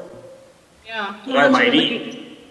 Yeah, it's a really good question. I mean, that's obviously a big concern, and I think that's why there's such a large amount of information that's going between the state and the federal agencies, and why this whole process is incredibly complicated and burdensome, frankly. And it's not just burdensome for us, it's burdensome for industry and for the federal agencies. But so there's repetitive checks, we'll put it that way. So when the boat is at sea, this would be on George's Banks.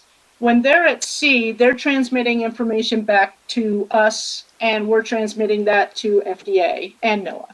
So immediately they're required to do testing. They have to do testing in 5 different coordinates within a certain 3 square mile area. They have to do multiple testing in different coordinates to make sure that none of the clams there have any sort of saxitoxin level that would be, concerning at all. So that's the first thing. Those results all come to us. They also go to the federal agencies and DEM.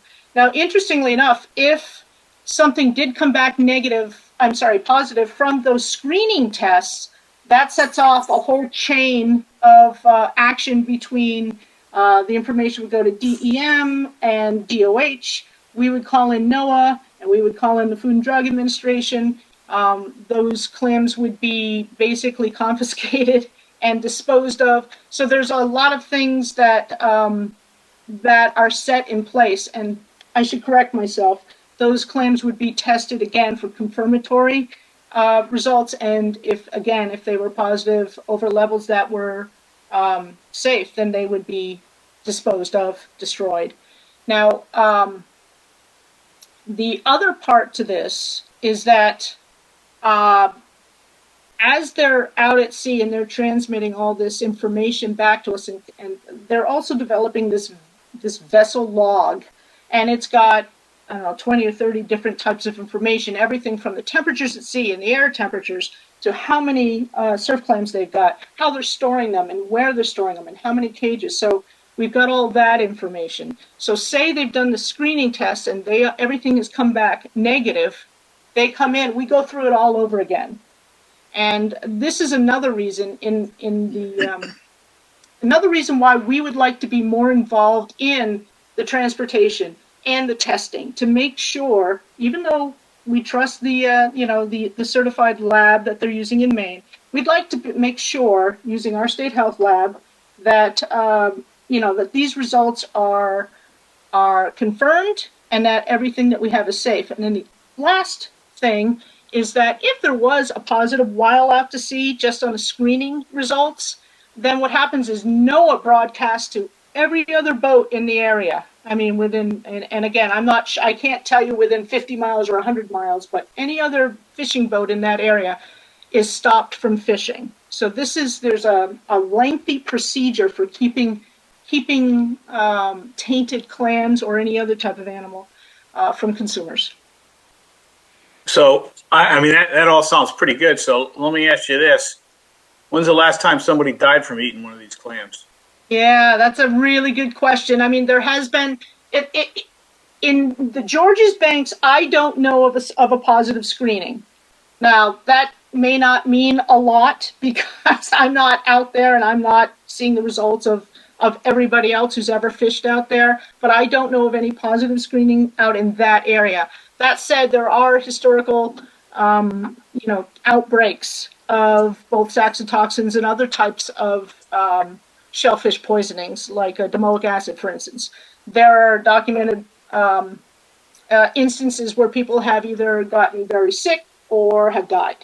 But it has not happened in this area that we are aware of. So you're happy that the probability of this bad thing happening is low enough that we're dealing okay with the consequence? Somebody dying.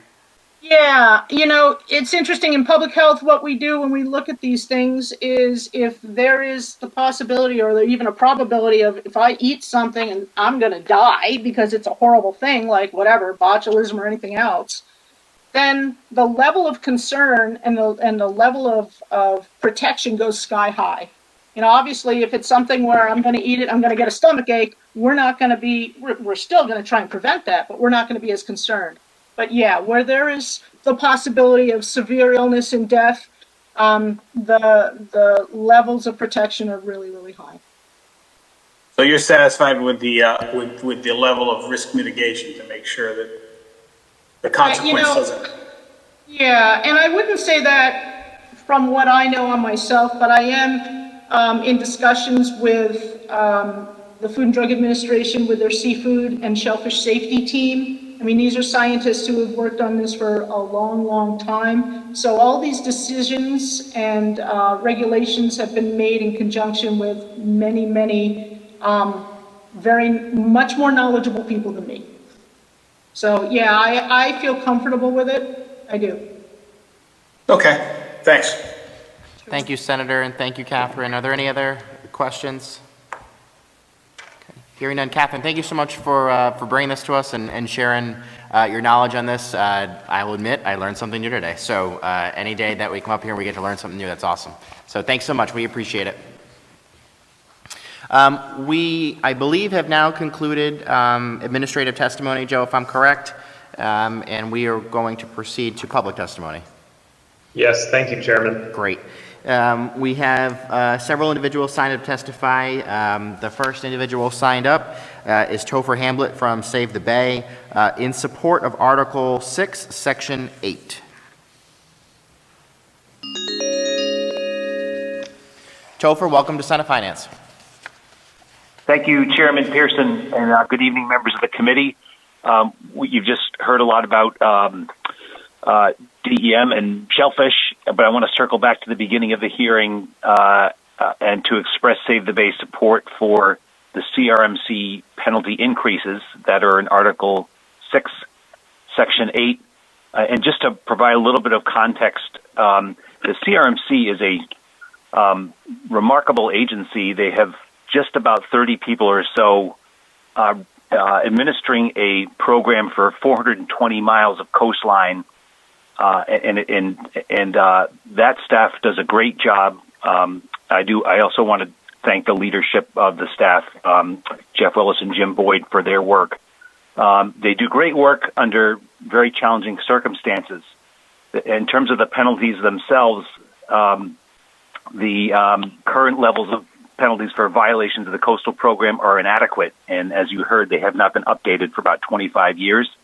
These fines are so low that for well-financed property owners and developers, the penalties that they might incur under the current system might be considered the cost of doing business. So if a waterfront property owner, for example, takes down a whole bunch of trees and buffer areas and wetlands, they might pay a fine, but it's probably considered worth it because they enjoy a water view, and then that also increases the value of their property.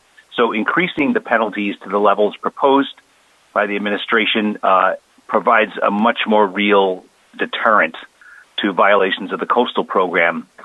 I also need to add, while we're at it, that the CRMC has only 2 enforcement staff for those 420 miles of coastline. So in addition to increasing penalties so they actually are a deterrent, we just urge you to consider increasing the staff capacity to administer the enforcement program as well. So we support Article 6, Section 8, Mr. Chairman. Thank you. Thank you so much, Topher. Are there any questions or comments from members of the committee? Hearing none. Thank you so much for your testimony. We appreciate it.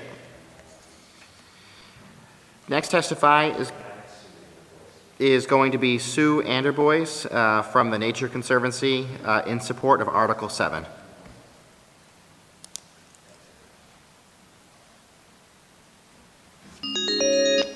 Sue, welcome to Senate Finance. Great. Thank you so much, Chairman and members of the committee. Thank you so much for the opportunity to testify tonight. My name is Sue Anderbois, and I'm with the Nature Conservancy of Rhode Island. And I'm here to testify in support of the budget for the Department of Environmental Management. Just a quick backup for those unfamiliar with the Nature Conservancy. So we're actually a global nonprofit. We're dedicated to conserving the lands and waters on which all life depends. Here in Rhode Island, and I do live and work here in Rhode Island. Here in Rhode Island, we protect more than 10,000 acres, and we've partnered on the permanent protection to conserve more than 35,000 acres of land. And we've done a lot of that in partnership with the Department of Environmental Management, as well as with the Rhode Island Infrastructure Bank and federal agencies and other local partners. And after the state, we are right in line with Audubon as the second and third largest landowners in the state. So parks and recreation and land use and water use, all of that is incredibly important to the Nature Conservancy, and we've been a very strong partner of DEM, and they've been a strong partner of ours. So we just wanted to express our strong support for a really robust Department of Environmental Management budget. I listened to all of Janet's presentation. As always, it was amazing, and I'm always just impressed by the breadth of the work that DEM does. And so I especially just wanted to point out the need for robust staffing and continued staffing, especially as we continue to pass as a state really important science-based climate initiative. So thank you again, the House and the Senate, and the governor recently signed the Act on Climate bill. And the state agencies, including DEM, will be charged with with the development of the plan that comes out of the Act on Climate legislation. And so as we ramp up these really important science-based programs, having strong agency support on top of all the other things they're already doing will be incredibly important. I also just want to point out the department was during the COVID pandemic. I know we're still in it, but especially in the earlier days, we saw a lot of people turning to nature during these really difficult times, utilizing our parks, utilizing DEM parks, and they were just an amazing partner, even as we were all juggling difficult staffing during an unprecedented pandemic.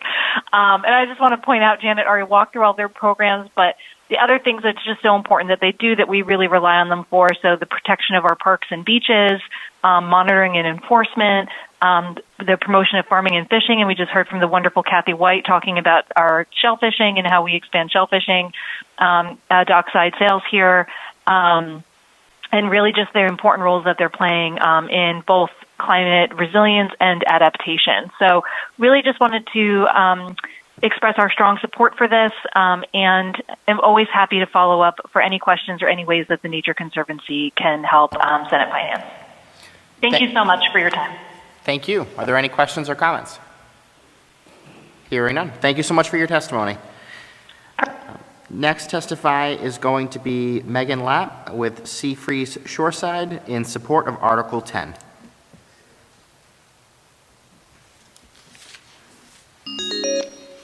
Megan, welcome to Senate Finance.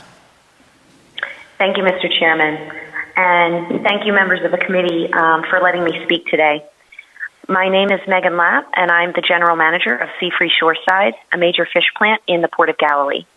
I want to speak in support of DEM's Article 10 revisions for fishing industry modernization. The current licensing system that we operate under was kind of created as we went along, and the new proposal makes it a lot more rational. It streamlines and better organizes what we have now. It also includes provisions that will help companies or individual vessel owners, such as being able to put the commercial fishing license on a vessel itself. Currently, only the individual is licensed and must be on board the vessel when landing in order to unload product. That means that only certain people can be captains, which limits flexibility of operations. The new system would allow for a lot more operational flexibility for the industry. And while the proposal does increase licensing fees, the increases are not too steep, and there is a need right now for more DEM resources to be put towards science and policy, particularly in support of Rhode Island's commercial fisheries. As many of you know, currently calamari is not only the state appetizer, but also a major economic driver in the state. Seafree Shoreside alone unloads, freezes, and sells millions and millions and millions of pounds of calamari or squid a year. We generate a lot of revenue, we create and sustain a lot of jobs, and we pay a lot of taxes to the state. But DEM doesn't even have the funding to conduct squid science. And despite calamari being such a big part of Rhode Island business, most federal grants to DEM can only be used to support sports fishing causes. This puts the state's commercial fisheries at a major financial disadvantage when it comes to state investment of time and resources into marine issues. So the modernization DEM is proposing will help to at least correct some of that discrepancy. So that said, I'd request that the committee approve DEM's proposed budget and language regarding Article 10 and fishing industry modernization. And I would also encourage the committee to support additional funding in the future for DEM investment into commercial fisheries, commercial fishing infrastructure, and commercial fisheries science. Thank you very much. Thank you so much for your testimony. Are there any questions for Megan? Hearing none. Thank you so much.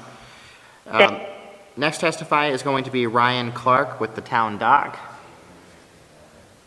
in support of Article 10. Ryan, welcome to Senate Finance. Thank you, Mr. Chairman and committee members for the opportunity to comment. My name is Ryan Clark. I'm the president and CEO of the Town Dock. The Town Dock is family-owned, and we're one of the longest-standing, largest seafood processors in the state. We're headquartered in the Port of Galilee. In addition to our processing plants, we own and operate several fishing vessels, along with purchasing squid and fish from many independently owned fishing vessels. And we are the largest distributor of calamari in the country. We support the RIDEM proposal for a commercial fishing license modernization. I think Director Coit and her team have put forth a plan that's beneficial for our fishermen and our local seafood companies. This plan really simplifies the licensing process for all stakeholders, and really it's going to make things more efficient for both seafood dealers and fishermen. I think throughout the development process, the DEM team has really been great about requesting feedback and reaching out to stakeholders for their input to really any changes. And although there are some rate increases that are included with the proposal, they're really not overly burdensome. I think the benefits far outweigh the increasing costs. And those increases were researched by department staff, and they were presented to industry side by side with other states. I still think Rhode Island is in line, or really some ways less burdensome than some of our neighboring states. So we support their proposal. I do appreciate the opportunity to comment. Thank you. Thank you so much, Ryan, for your testimony this evening. Doesn't appear we have any questions. We appreciate it. Thank you so much. That does conclude our witness testimony on the budget articles. We did have two individuals that signed up to testify. We were not able to reach Morgan Beach with the Pet Food Institute in opposition to Article 7, but we do have written testimony, and Michael Roderick with the Town Dock in support of Article 10. With that, again, that concludes our hearing this evening on the various items of the budget, and we are now going to proceed to a series of bill hearings. We do know that some of our sponsors will be joining in shortly. If we could, to start off before I believe Senator Archambault has joined us. If I can find him somewhere on the screen.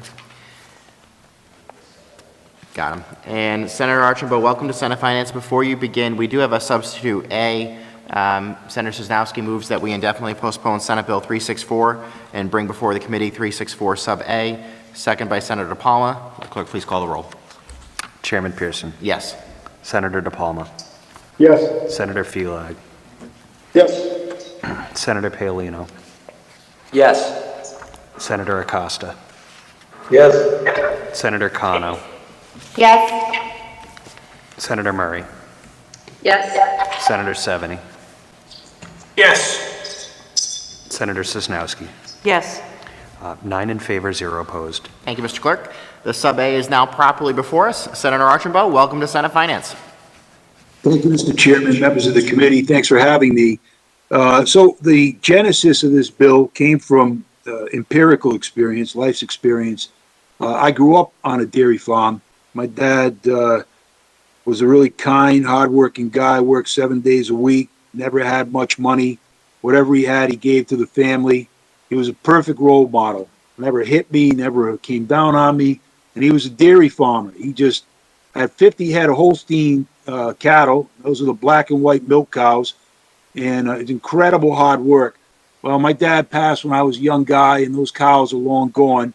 And when I was a boy, I'm 50, I'll be 56 this year. When I was a boy, there were farms everywhere. And I have Director Coit's letter with me in support of this legislation. In that letter, I didn't know this statistic until I'd read it, but there, in 1964, the year before I was born, there were 420 dairy farms in Rhode Island. Now there are 11. Think about that, 11. And everybody is probably familiar with Wright's Dairy Farm, everybody from the northeast part of the state. And then when you get down there, Senator DePalma, there are other dairy farms. But I've been on this committee since I became a senator in 2012. Strike that. I've been on the Senate Environmental Committee since I was a senator in 2012. And I've seen changes just in the short period of time that I've been a senator with the erosion of farms and the loss of farms and the erosion of protections to keep farms working. So the genesis of this bill, as I said, came from life experience. The idea is simple. You exempt dairy farms from property tax while they're operating as dairy farms. And dairy farms now do get a tax exemption, but the problem they face, and the director aptly pointed this out halfway through her letter, is that the relief provided isn't enough to counter the burden associated with the very expansive, valuable land. Let's face it, the farmers that are doing it, it's in their hearts, they love it.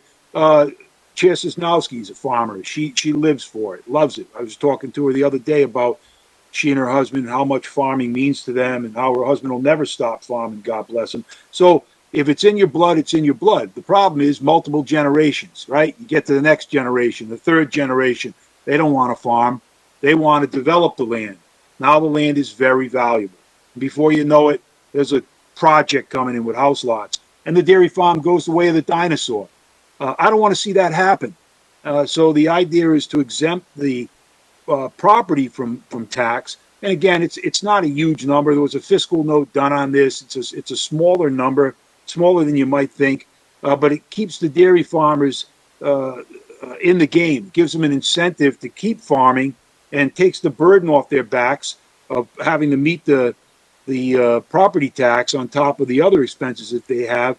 And it holds on to one of Rhode Island's last, I would argue, remaining treasures, my bias notwithstanding, dairy farms.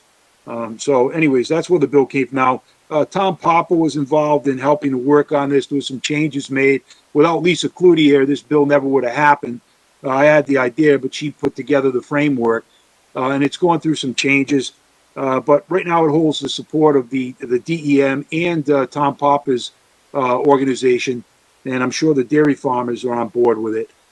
So, I mean, you guys are the Finance Committee. I'm open to any ideas you may have, any suggestions, and I appreciate the time, Mr. Chairman. Thank you so much, Senator Archambault. Senator Sosnowski.